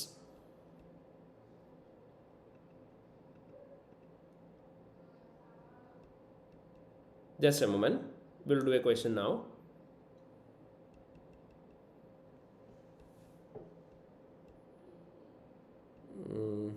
Yeah. So നമ്മൾ ചെയ്യാൻ പോകുന്ന it's one of the latest question. Internal കൺട്രോൾസിൻ്റെ ഏറ്റവും ലേറ്റസ്റ്റ് കിറ്റിലെ നമ്മുടെ ഫസ്റ്റ് ക്വസ്റ്റ്യൻ ഡെയിലി എന്ന് പറയുന്ന ക്വസ്റ്റ്യൻ അല്ലെ ഡാലി എന്ന് പറയുന്ന ക്വസ്റ്റ്യൻ ഉണ്ട്. അതിൻ്റെ തന്നെ ഒരു സബ് ക്വസ്റ്റ്യൻ ഡീപ്പ് ആയിട്ടാണ് ചെയ്യാൻ പോകുന്നത്. സോ അവർ നമ്മളോട് ചോദിച്ചേക്കുന്ന ഈ സിനാരിയോയിലുള്ള 3 കോർപ്പറേറ്റ് ഗവേണൻസ് ഡെഫിഷ്യൻസീസും ആൻഡ് ആ ഡെഫിഷ്യൻസീസിന് വേണ്ടിയിട്ട് ആസ് എൻ ഓഡിറ്റർ എന്നുള്ള രീതിയിൽ നമുക്ക് എന്തൊക്കെയാണ് റെക്കമെൻഡേഷൻസ് കൊടുക്കാൻ പറ്റുന്നതെന്നാണ് ചോദിച്ചേക്കുന്നത്. So everyone please read this scenario. ഒന്ന് വായിച്ചു നോക്കി. കോർപ്പറേറ്റ് ഗവർണൻസിൻ്റെ ഈ പറയുന്ന ഈ സിനാരിയോയ്ക്കകത്ത് നിന്ന് എന്തൊക്കെ ഡെഫിഷ്യൻസീസ് ആണ് കണ്ടുപിടിക്കാൻ പറ്റുന്നത്. നമ്മളോട് അത് ഐഡൻറ്റിഫൈ ചെയ്ത് എക്സ്പ്ലെയിൻ ചെയ്യാനാണ് പറഞ്ഞേക്കുന്നത്. അപ്പോൾ നമ്മൾ എന്ത് ചെയ്യണം, ഡെഫിഷ്യൻസി എന്താണെന്നുള്ളത് ഐഡൻറ്റിഫൈ ചെയ്യുക. അതിനുശേഷം അത് എങ്ങനെയാണ് ഡെഫിഷ്യൻസി ആയെന്നുള്ള കാര്യം നമ്മൾ എന്ത് ചെയ്യണം, എക്സ്പ്ലെയിൻ ചെയ്യണം. എന്നിട്ട് അതിൻ്റെ റെക്കമെൻഡേഷൻ കൊടുക്കണം. അപ്പോൾ ഒന്ന് ക്വിക്ക്ലി സിനാരിയോ വായിച്ചു നോക്കി എല്ലാവരും.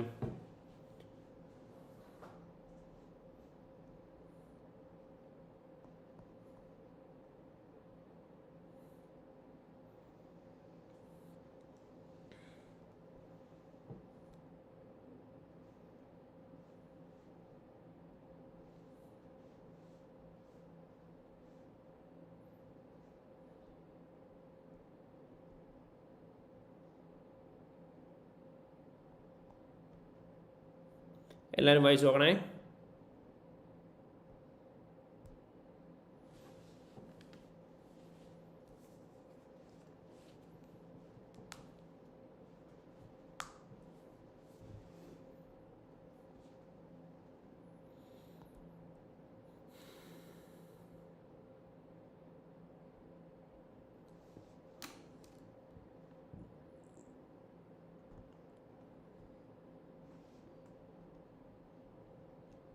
Okay, so okay.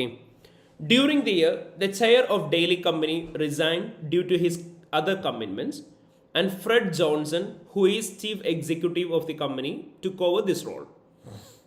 Fred has recently written to all shareholders to inform them that any question or comments they may have could only be raised at the company's annual general meeting, and that any other communication with the board is not possible. The executive director's remuneration is set by remuneration committee. The non-executive director's remuneration is set by the board and is based on pre-tax profit targets which are agreed by the board at the start of each financial year. As the board is of a view that internal control environment is very effective, an audit committee has not been established. അപ്പോൾ നമ്മളോട് പറഞ്ഞേക്കുന്നത് എന്താ? First നമ്മളോട് പറഞ്ഞു കമ്പനിയുടെ chairman resign ചെയ്തു, അതുകൊണ്ട് Fred Johnson എന്ന് പറയുന്ന കമ്പനിയുടെ CEO ആണ്, പുള്ളി ഈ റോളും കൂടി എടുത്തു എന്ന് പറഞ്ഞു. ഫ്രെഡ് അതേപോലെ തന്നെ എല്ലാ ഷെയർ ഹോൾഡേഴ്സിനോടും ഇൻഫോം ചെയ്തിട്ടുണ്ട്, അഡീഷണൽ ക്വസ്റ്റ്യൻസോ കമൻസോ ഒന്നും കൊടുക്കാനായിട്ട് പറ്റില്ല, AGMൻ്റെ സമയത്ത് എന്തെങ്കിലും ഉണ്ടെങ്കിൽ ചോദിച്ചാൽ മതി എന്നാണ് പറഞ്ഞേക്കുന്നത്. ദെൻ നമ്മളോട് പറഞ്ഞു അതേപോലെ തന്നെ എക്സിക്യൂട്ടീവ് ഡയറക്ടേഴ്സിൻ്റെ റെമ്യൂണറേഷൻ കമ്മിറ്റിയാണ് തീരുമാനിക്കുന്നത്. ഓക്കെ, നോൺ എക്സിക്യൂട്ടീവ് ഡയറക്ടേഴ്സിൻ്റെ റെമ്യൂണറേഷൻ ബോർഡാണ് സെറ്റ് ചെയ്യുന്നത്. ആൻഡ് പ്രീ-ടാക്സ് ടാർഗറ്റിൻ്റെ ബേസിസിലാണെന്ന് പറഞ്ഞു, പ്രോഫിറ്റ് ടാർഗറ്റ്സിൻ്റെ ബേസിസിലാണെന്ന് പറഞ്ഞു. അതേപോലെ തന്നെ നമ്മളിവിടെ പറയുന്നത് ബോർഡിൻ്റെ അവിടുത്തെ റോൾ എന്ന് പറയുന്ന സമയത്ത് ഇൻറ്റേർണൽ കൺട്രോൾ എൻവയോൺമെൻറ്റ് ഇഫക്റ്റീവ് ആണ്, അതുകൊണ്ട് തന്നെ ഒരു ഓഡിറ്റ് കമ്മിറ്റി അവർ ഫോം ചെയ്തിട്ടില്ല എന്നാണ് പറഞ്ഞേക്കുന്നത്. So what all are the issues here? ഈ കേസിൽ ഇവിടെ എന്തൊക്കെയായിരിക്കും ഇഷ്യൂസ് വരുന്നുണ്ടാവുക? ഫസ്റ്റ് തന്നെ നമുക്ക് ഇഷ്യൂ പറയാം അല്ലേ. ഇവിടെ നമ്മളോട് പറഞ്ഞിട്ടുണ്ട് കമ്പനിയുടെ ഡെയിലി കമ്പനി എന്ന് പറയുന്ന കമ്പനിയുടെ ചെയർമാൻ റിസൈൻ ചെയ്തു. ആ റോൾ ആര് ടുക്ക് ഓവർ ചെയ്യാമെന്നാണ് പറഞ്ഞത്? കമ്പനിയുടെ എക്സിക്യൂട്ടീവ് ഡയറക്ടറിൻ്റെ ടോപ്പ്, അതായത് CEO is responsible for taking control of all executive directors team, but now they are also taking up the role of chairman. So നമ്മൾ പഠിച്ചതായിരുന്നു കുറച്ച് മുന്നേ. നമ്മൾ പറഞ്ഞു chairman and CEO cannot be the same person, because if chairman and CEO becomes same person, there can be chances of having unfettered powers അല്ലേ. Chairman എന്തുണ്ടാവും? Unfettered powers ഉണ്ടാവും. So automatically അവിടെ അവർ പ്രോപ്പർലി അവരുടെ ഡ്യൂട്ടീസ് ക്യാരി ഔട്ട് ചെയ്യൂല, അവർ independent ആയിട്ട് work ചെയ്യൂല. So this is what you need to give us the deficiency. അപ്പോൾ ആദ്യം ഐഡൻറ്റിഫൈ ചെയ്യുക. നിങ്ങൾ എന്തായിരിക്കും ഐഡൻറ്റിഫിക്കേഷൻ പാർട്ട് എഴുതുന്നുണ്ടാവുക? സിനാരിയോയിൽ പറഞ്ഞേക്കുന്ന സെയിം കാര്യം തന്നെ എഴുതുക. During the year the chairman resign and the company's chief executive took over this role. എന്നിട്ട് സിനാരിയോനെ ബേസ് ചെയ്ത് പറയാം. Therefore, if the chairman and CEO becomes the same person, there can be chances that they will be having unfettered powers in all over the decisions taken in the company, and the company's board of directors will not be effective. And അവിടെ നമുക്ക് കൊടുക്കാൻ പറ്റുന്ന ഒരേ ഒരു recommendation എന്ന് പറഞ്ഞാൽ എന്ത് മാത്രമായിരിക്കും? നമ്മൾ പറയാം Fred Johnson, the company's executive should not take up the role of chairman. Instead, an independent non-executive director should be appointed to the same post. ഇതായിരിക്കും നമ്മളവിടെ എന്തായിട്ട് കൊടുക്കേണ്ടത്? റെക്കമെൻഡേഷനായിട്ട് സിനാരിയോനെ ബേസ് ചെയ്ത് കൊടുക്കേണ്ടതായിട്ട് വരിക. ഇനി അടുത്തായിട്ട് നമുക്കിവിടെ ഉണ്ടാകുന്ന ഒരു സെയിം പ്രോബ്ലം എന്ന് പറഞ്ഞാൽ എന്തായിരിക്കും? നമ്മളടുത്ത് പറഞ്ഞു ഫ്രെഡ് ഷെയർ ഹോൾഡേഴ്സുമായിട്ട് കമ്മ്യൂണിക്കേറ്റ് ചെയ്തേക്കുന്നത് എന്താ? അഡീഷണൽ ക്വസ്റ്റ്യൻസ് അല്ലെങ്കിൽ കമൻസ് ഒന്നും ഇവരുടെ അടുത്ത് ചോദിച്ചാൽ അവർ കൊടുക്കൂല എന്നാണ് പറഞ്ഞേക്കുന്നത്. അങ്ങനെ ചെയ്യാൻ പറ്റുമോ? ഇല്ല. നമ്മൾ കുറച്ചു മുന്നേ പ്രോപ്പർലി പഠിച്ചൊരു പർട്ടിക്കുലർ റിക്വയർമെൻ്റ് ആയിരുന്നു, അല്ലെങ്കിൽ പ്രിൻസിപ്പിൾ പ്രകാരം പറഞ്ഞൊരു കാര്യമായിരുന്നു. There should be proper communication made with the companies shareholders. നമ്മുടെ ഹോൾ ബോർഡിൻ്റെ റെസ്പോൺസിബിലിറ്റിയാണ് ensuring satisfactory dialogue with the shareholders. And ഇവിടെ അതാണ് ഇല്ല എന്ന് പറയുന്നത്. അപ്പോൾ അവിടെ ഓട്ടോമാറ്റിക്കലി ഉണ്ടാവാൻ ചാൻസ് ഉള്ള പോസിബിലിറ്റി എന്ന് പറഞ്ഞാൽ എന്തായിരിക്കും?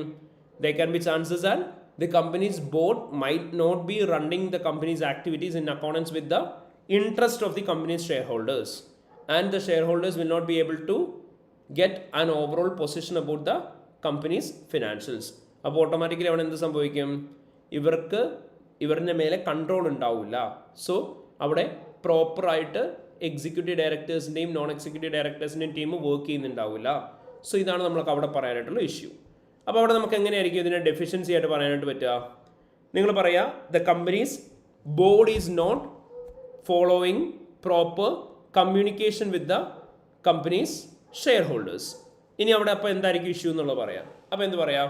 Restricting shareholders to communicate only during the annual general meeting will result in company's board running the company's activity not in accordance with the company's shareholders, which could result in significant loss of cash flows for the company, in addition to which there will also be possibility of having inappropriate decisions taken by the company's directors.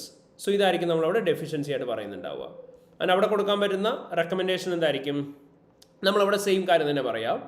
The chairman should take up the whole responsibility of communicating with the shareholders, and they should also make sure that the whole board is taking adequate actions to make sure that there is proper communication between the shareholders and the company's executive directors and non-executive directors. So ഇതായിരിക്കും നമ്മൾ recommendation ആയിട്ട് provide ചെയ്യുന്നുണ്ടാവുക. ഇനി ഇതിന് പുറമെ നമുക്കവിടെ വേറെ എന്താ deficiency പറയാനായിട്ട് പറ്റുക? നമ്മളോട് പറഞ്ഞിട്ടുണ്ട് എക്സിക്യൂട്ടീവ് ഡയറക്ടേഴ്സിന് റെമ്യൂണറേഷൻ കമ്മിറ്റിയാണ് ഫിക്സ് ചെയ്യുന്നത്. പക്ഷേ NEDസിൻ്റെ റെമ്യൂണറേഷൻ ആരാ സെറ്റ് ചെയ്യുന്നത്? ബോർഡാണെന്നാണ് പറഞ്ഞത്. അതേപോലെ തന്നെ പ്രീ ടാക്സ് പ്രോഫിറ്റിൻ്റെ ബേസിസിലാണെന്നാണ് പറഞ്ഞത്. അങ്ങനെ ചെയ്യാനായിട്ട് പറ്റുമോ? ഇല്ല. നമ്മൾ പഠിച്ചതായിരുന്നു executive directors non executive directors remuneration should be fixed only by the company's shareholders and it should be a fixed amount. അല്ല എന്നുണ്ടെങ്കിൽ എന്തായിരിക്കും സംഭവിക്കുക? നമുക്കിവിടെ ഡെഫിഷ്യൻസി പറയാൻ പറ്റുന്നത് എന്തായിരിക്കും? If the non-executive directors' remuneration are being fixed by the company's board, and if it is based on pre-tax profit, there can be chances that they might lose independence, and they will not take any actions against the executive directors, which might reduce the company's pre-tax profit, as it may also affect the non-executive directors' remuneration. So ഇതായിരിക്കും നമ്മളവിടെ പറയുന്ന issue. അവിടെ നമുക്ക് കൊടുക്കാൻ പറ്റുന്ന recommendation എന്തായിരിക്കും? നിങ്ങൾ പറയുക the appointment and the remuneration of the non-executive directors should be made by shareholders and their salary should be a fixed amount and should not be based on any percentage or contingent wise. So ഇതായിരിക്കും നമ്മളവിടെ recommendation ആയിട്ട് കൊടുക്കുന്നുണ്ടാവുക. And finally നമ്മളോട് പറഞ്ഞേക്കുന്നത് എന്താ? നമ്മളോട് പറഞ്ഞു കമ്പനിയിൽ ഒരു ഓഡിറ്റ് കമ്മിറ്റി ഇല്ല എന്നാണ് പറഞ്ഞേക്കുന്നത്. So lakh of audit committee ആണ് എന്നുണ്ടെങ്കിൽ അവിടെ ഉണ്ടാവാൻ ചാൻസ് ഉള്ള പോസിബിലിറ്റി എന്തായിരിക്കും? നമ്മുടെ ഓഡിറ്റേഴ്സ് ഓഡിറ്റ് ചെയ്യാൻ വരുന്ന സമയത്ത് അവരുടെ ഇൻഡിപെൻഡൻസോ അല്ലെങ്കിൽ അവരുടെ ഓഡിറ്റിംഗ് റിലേറ്റഡ് ആയിട്ടുള്ള പെർഫോമൻസോ ഒന്നും അസസ് ചെയ്യാനായിട്ടുള്ള ആളുകൾ ആരും ഉണ്ടാവില്ല. സോ ഫിനാൻഷ്യൽ റിപ്പോർട്ടിങ്ങിന് മേലെ പ്രൊവൈഡ് ചെയ്യുന്ന ഓഡിറ്റേഴ്സ് റിപ്പോർട്ടിൻ്റെ റിലയബിലിറ്റി എൻഷുർ ചെയ്യാനായിട്ട് കമ്പനിയിൽ ആരുടെയും പ്രസൻസ് ഉണ്ടാവില്ല. സോ ഇത് യു ക്യാൻ മെൻഷൻ ദാറ്റ്. അല്ലെങ്കിൽ നമുക്ക് എന്ത് ചെയ്യാം? ഓൾട്ടർനേറ്റീവായിട്ട് പറയാൻ പറ്റുന്നൊരു കാര്യമാണ്, ഇൻ കേസ് എങ്ങാനും കമ്പനിയുടെ ബോർഡ് ഓഫ് ഡയറക്ടേഴ്സിൻ്റെ കൂട്ടത്തിൽ ഒരു ഓഡിറ്റ് കമ്മിറ്റിയുടെ ആബ്സെൻസ് ഉണ്ടെന്നുണ്ടെങ്കിൽ കമ്പനിയുടെ ഫിനാൻഷ്യൽ റിപ്പോർട്ടിൻ്റെ ഇൻറ്റഗ്രിറ്റി റിവ്യൂ ചെയ്യാനായിട്ട് അവിടെ ആരും ഉണ്ടാവില്ല. സോ കമ്പനിയുടെ internal financial controls will not be reviewed at all. So possibility of having fraudulent transactions എന്തായിരിക്കും? ഹൈ ആയിരിക്കും. ആൻഡ് അവിടെ എല്ലാം കൊടുക്കാൻ പറ്റുന്ന റെക്കമെൻഡേഷൻ എന്തായിരിക്കും? The company should consider maintaining an audit committee which should comprised of at least 3 non-executive directors, out of which one should be a financial expert and others should be financially literate. So ഇതായിരിക്കും നമ്മളവിടെ recommendation ആയിട്ട് കൊടുക്കുന്നുണ്ടാവുക. So ഈ രീതിയിലായിരിക്കും നമുക്ക് questions വരുന്നുണ്ടാവുക in relation to the corporate governance. So corporate ഗവേണൻസിൻ്റെ area test ചെയ്യുമോ എന്ന് ചോദിച്ചു കഴിഞ്ഞാൽ നമുക്ക് 100% ഉറപ്പില്ല. ചിലപ്പോൾ ചോദിക്കാം, ചിലപ്പോൾ ചോദിക്കില്ല. പക്ഷേ ചോദിച്ചു കഴിഞ്ഞാൽ നോർമലി മാക്സിമം അപ് ടു 10 മാർക്സിനൊക്കെയാണ് ചോദിക്കുക. ബട്ട് റീസെൻറ്റ് എക്സാംസ് ഒക്കെ നോക്കിക്കഴിഞ്ഞിട്ടുണ്ടെങ്കിൽ നമുക്കിവിടെ 10 മാർക്സിനും ചോദിക്കുന്നുണ്ടാവില്ല. നമ്മളോട് ഇവിടെ നോർമലി ചോദിക്കുന്നുണ്ടാവും ഒരു 6 മാർക്സിനൊക്കെ ആയിരിക്കും. സോ എന്താണെങ്കിലും നമുക്ക് എത്ര പോയിന്റ്സ് ആണ് വേണ്ടത് അതിൽ കൂടുതൽ ഇവിടെയും ഉണ്ടാവാൻ ചാൻസ് ഉണ്ട്. അപ്പോൾ സിനാരിയോ വായിച്ച് നോക്കിയിട്ട് നിങ്ങൾക്ക് ഫെമിലിയർ ആയിട്ട് തോന്നുന്ന പോയിന്റ്സ് ഏതൊക്കെയാണോ ആ പോയിന്റ്സ് തന്നെ ഫസ്റ്റ് പ്രയോറിറ്റി കൊടുത്ത് എഴുതാനായിട്ട് നോക്കുക. എപ്പോഴും ഡെഫിഷ്യൻസി മാത്രം എഴുതിയാൽ പോരാ, അതിന് റെക്കമെൻഡേഷൻ എന്താണോ പ്രൊവൈഡ് ചെയ്യാൻ പറ്റുന്നത് ആ റെക്കമെൻഡേഷൻസും എന്ത് ചെയ്യണം? ക്ലിയർലി പ്രൊവൈഡ് ചെയ്യണം. Okay, so this is what you need to do in relation to the corporate governance. ഇനി നമുക്ക് ഡിസ്കസ് ചെയ്യാനായിട്ടുള്ള ഏരിയ എന്ന് പറയുന്നത് ഇറ്റ്സ് ബേസ്ഡ് ഓൺ എത്തിക്സ്. അപ്പോൾ എത്തിക്സിനെ കുറിച്ച് ഡിസ്കസ് ചെയ്യുന്ന സമയത്ത് നമ്മൾ പഠിച്ചതായിരുന്നു there are 5 fundamental ethical principles which need to be followed by every ACCA members. അവിടെ നമ്മൾ പറഞ്ഞു എന്തൊക്കെയായിരുന്നു? ഇൻറ്റഗ്രിറ്റി ഉണ്ട്, ഒബ്ജക്റ്റിവിറ്റി ഉണ്ട്, professional competence and due care ഉണ്ട്, കോൺഫിഡൻഷ്യാലിറ്റി ഉണ്ട്, പ്രൊഫഷണൽ ബിഹേവിയർ ഉണ്ട്. ഇൻറ്റഗ്രിറ്റി എന്ന് പറഞ്ഞാൽ എന്തായിരുന്നു? നമ്മൾ പറഞ്ഞു നമ്മളെപ്പോഴും എന്തായിരിക്കണം? സ്ട്രെയിറ്റ് ഫോർവേഡ് ആയിരിക്കണം. അതേപോലെ തന്നെ എല്ലാ പ്രൊഫഷണൽ ആൻഡ് ബിസിനസ് റിലേഷൻഷിപ്പിലും നമ്മൾ ഓണസ്റ്റ് ആയിരിക്കണം എന്ന് പറയുന്നതാണ് ഇൻറ്റഗ്രിറ്റി എന്ന് വിളിക്കുന്നുണ്ടാവുക. ഒബ്ജക്റ്റിവിറ്റി എന്ന് പറഞ്ഞാൽ നമ്മൾ പറഞ്ഞു മെമ്പേഴ്സ് എന്താവാൻ പാടില്ല, ബയാസ്ഡ് ആവാൻ പാടില്ല, കോൺഫ്ലിക്റ്റ് ഓഫ് ഇൻട്രസ്റ്റ് അല്ലെങ്കിൽ അൺഡ്യൂ ഇൻഫ്ലുവൻസ് ഉണ്ടാവാൻ പാടില്ല, അതുവഴി നമ്മുടെ പ്രൊഫഷണൽ അല്ലെങ്കിൽ ബിസിനസ് ജഡ്ജ്മെന്റ്സ് അഫക്റ്റഡ് ആവാൻ പാടില്ല. നമ്മളെപ്പോഴും എന്ത് ഡിസിഷൻ എടുത്താലും അതിൽ യാതൊരു രീതിയിലും മറ്റൊരാളുടെ ഇൻഫ്ലുവൻസ് തരാൻ പാടില്ല എന്ന് പറയുന്നതിനായിരുന്നു ഒബ്ജക്റ്റിവിറ്റി എന്ന് പറയുക. ഇനി professional competence and due care എന്ന് പറഞ്ഞപ്പോൾ നമ്മൾ പറഞ്ഞു ആസ് ആൻ ഓഡിറ്റർ എന്നുള്ള രീതിയിൽ നമ്മളെപ്പോഴും പ്രൊഫഷണൽ നോളജ് കീപ്പ് ചെയ്യുന്നുണ്ടാവണം. അതേപോലെ തന്നെ നമ്മുടെ പ്രൊഫഷണൽ നോളജും സ്കിൽസും എല്ലാം നമ്മളെപ്പോഴും എന്ത് ചെയ്യണം? അപ് ടു ഡേറ്റ് ആക്കി വെച്ചുകൊണ്ടേ ഇരിക്കണം. എന്തൊരു സർവീസ് നമ്മൾ കൊടുക്കുന്ന സമയത്തും ഏറ്റവും ലേറ്റസ്റ്റ് ആയിട്ടുള്ള സ്റ്റാൻഡേർഡ്സിൻ്റെ ബേസിസിലായിരിക്കണം നമ്മൾ ആ സർവീസ് ചെയ്ത് കൊടുക്കുന്നത്. മെമ്പേഴ്സിൻ്റെ റെസ്പോൺസിബിലിറ്റിയാണ് എല്ലാ കാര്യങ്ങളും എല്ലാം ഏറ്റവും പ്രോപ്പറായിട്ടുള്ള രീതിയിൽ ചെയ്തു കൊടുക്കുക എന്നുള്ളത്. ഇൻ കേസ് അങ്ങനെ ഒരു വർക്ക് എടുക്കുന്ന സമയത്ത് ആ വർക്കിനെ കുറിച്ച് ആഡിക്വേറ്റ് നോളജ് നിങ്ങൾക്കില്ല എന്നുണ്ടെങ്കിൽ ആ വർക്ക് എടുക്കാൻ പാടില്ല എന്ന് പറയുന്നു professional competence and due care ആയിരുന്നു. ഇനി കോൺഫിഡൻഷ്യാലിറ്റി എന്ന് പറഞ്ഞപ്പോൾ നമ്മൾ പറഞ്ഞു ഒരു ക്ലയൻറ്റിൻ്റെ കയ്യിൽ നിന്ന് ഒരു ഇൻഫർമേഷൻ ഒബ്റ്റെയിൻ ചെയ്ത് കഴിഞ്ഞാൽ നമ്മൾ എന്ത് ചെയ്യാൻ പാടില്ല? അതൊരു തേർഡ് പാർട്ടിയുടെ അടുത്ത് നമ്മൾ ഡിസ്ക്ലോസ് ചെയ്യാൻ പാടില്ല. അവിടെ എന്തെങ്കിലും ഒരു ലീഗൽ അല്ലെങ്കിൽ പ്രൊഫഷണൽ ഡ്യൂട്ടി ഉണ്ടെങ്കിൽ മാത്രമേ തേർഡ് പാർട്ടിയുടെ അടുത്ത് നമ്മൾ ഡിസ്കസ് ചെയ്യാൻ പാടുള്ളൂ, അല്ലെങ്കിൽ ക്ലയൻറ്റിൻ്റെ കയ്യിൽ നിന്ന് പെർമിഷൻ വാങ്ങണം. അതേപോലെ തന്നെ നമ്മൾ പറഞ്ഞൊരു കാര്യമായിരുന്നു ഒരു ക്ലയൻറ്റ് എന്ത് പേർപ്പസിന് വേണ്ടിയിട്ടാണ് നിങ്ങൾക്ക് ഇൻഫർമേഷൻ തന്നേക്കുന്നത് ആ പേർപ്പസിനല്ലാതെ മറ്റൊരു പേർപ്പസിന് വേണ്ടിയിട്ടും ആ ഇൻഫർമേഷൻ യൂസ് ചെയ്യാൻ പാടില്ല എന്ന് പറയുന്നതും കോൺഫിഡൻഷ്യാലിറ്റി ആയിരുന്നു.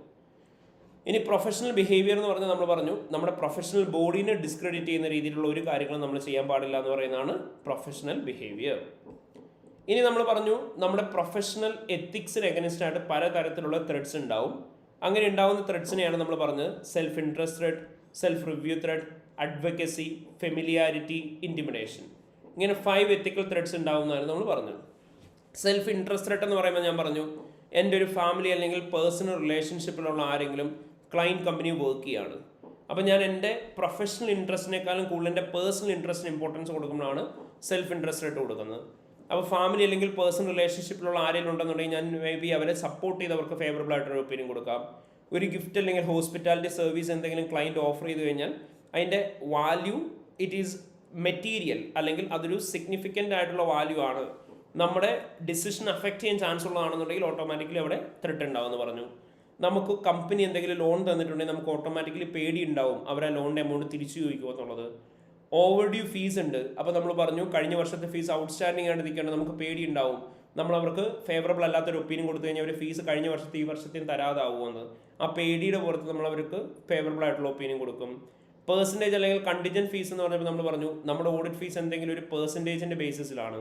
അതായത് ഇപ്പം മേ ബി റവന്യൂൻ്റെ 5% എന്നാണ് നമ്മളോട് പറയുന്നത്, അല്ലെങ്കിൽ നമ്മളോട് പറയുന്നത് പ്രോഫിറ്റിൻ്റെ 5%. അപ്പോൾ നമ്മൾ പറഞ്ഞു അങ്ങനെ എന്തെങ്കിലും ഒരു പെർസെൻറ്റേജ് ബേസിസിലാണെന്നുണ്ടെങ്കിൽ ആ പ്രോഫിറ്റ് അല്ല റവന്യൂ ഒക്കെ മിസ്റ്റേറ്റഡ് ആണെങ്കിൽ നമ്മളത് പറയാൻ വില്ലിങ് ആവില്ല, കാരണം നമ്മളത് പറഞ്ഞ് കറക്റ്റ് ചെയ്ത് കഴിഞ്ഞാൽ നമ്മുടെ ഫീസും പോകും. അല്ലെങ്കിൽ കണ്ടിജൻ ഫീസ് എന്ന് പറഞ്ഞപ്പോൾ നമ്മൾ പറഞ്ഞു നമ്മളോട് പറയുന്ന ഫ്യൂച്ചർ എന്തെങ്കിലും ഒരു ഇവൻറ്റിൻ്റെ ബേസിസ് നമുക്ക് ഫീസ് തരാമെന്ന്.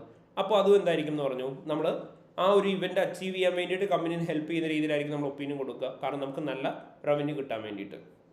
ഹൈ പെർസെൻറ്റേജ് ഫീസ് എന്ന് പറഞ്ഞപ്പോൾ നമ്മൾ പറഞ്ഞു കഴിഞ്ഞ 2 വർഷമായിട്ട് ഓഡിറ്റ് ഫേമിൻ്റെ ടോട്ടൽ റവന്യൂവിൻ്റെ മോർ ദാൻ 15% ഫീസ് ഒരു ക്ലയൻ്റാണ് കോൺട്രിബ്യൂട്ട് ചെയ്യുന്നത്. അങ്ങനെയാണെങ്കിൽ ആ ക്ലയൻറ്റിന് നമുക്ക് ഹൈ പെർസെൻറ്റേജ് ക്ലയൻ്റ് എന്ന് പറയാം.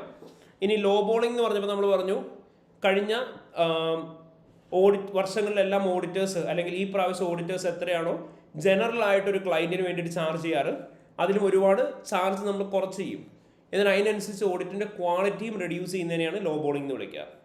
റിക്രൂട്ട്മെന്റ് എന്ന് പറഞ്ഞപ്പോൾ നമ്മൾ പറഞ്ഞു ക്ലയൻറ്റ് കമ്പനിയിൽ ഏതെങ്കിലും സ്റ്റാഫിനെ നമ്മളാണ് അപ്പോയിന്റ് ചെയ്ത് കൊടുക്കുന്നത്, സോ ഓട്ടോമാറ്റിക്കലി അവരൊരു തെറ്റ് ചെയ്ത് കഴിഞ്ഞാൽ നമ്മളത് പറയാൻ വില്ലിങ് ആവില്ല.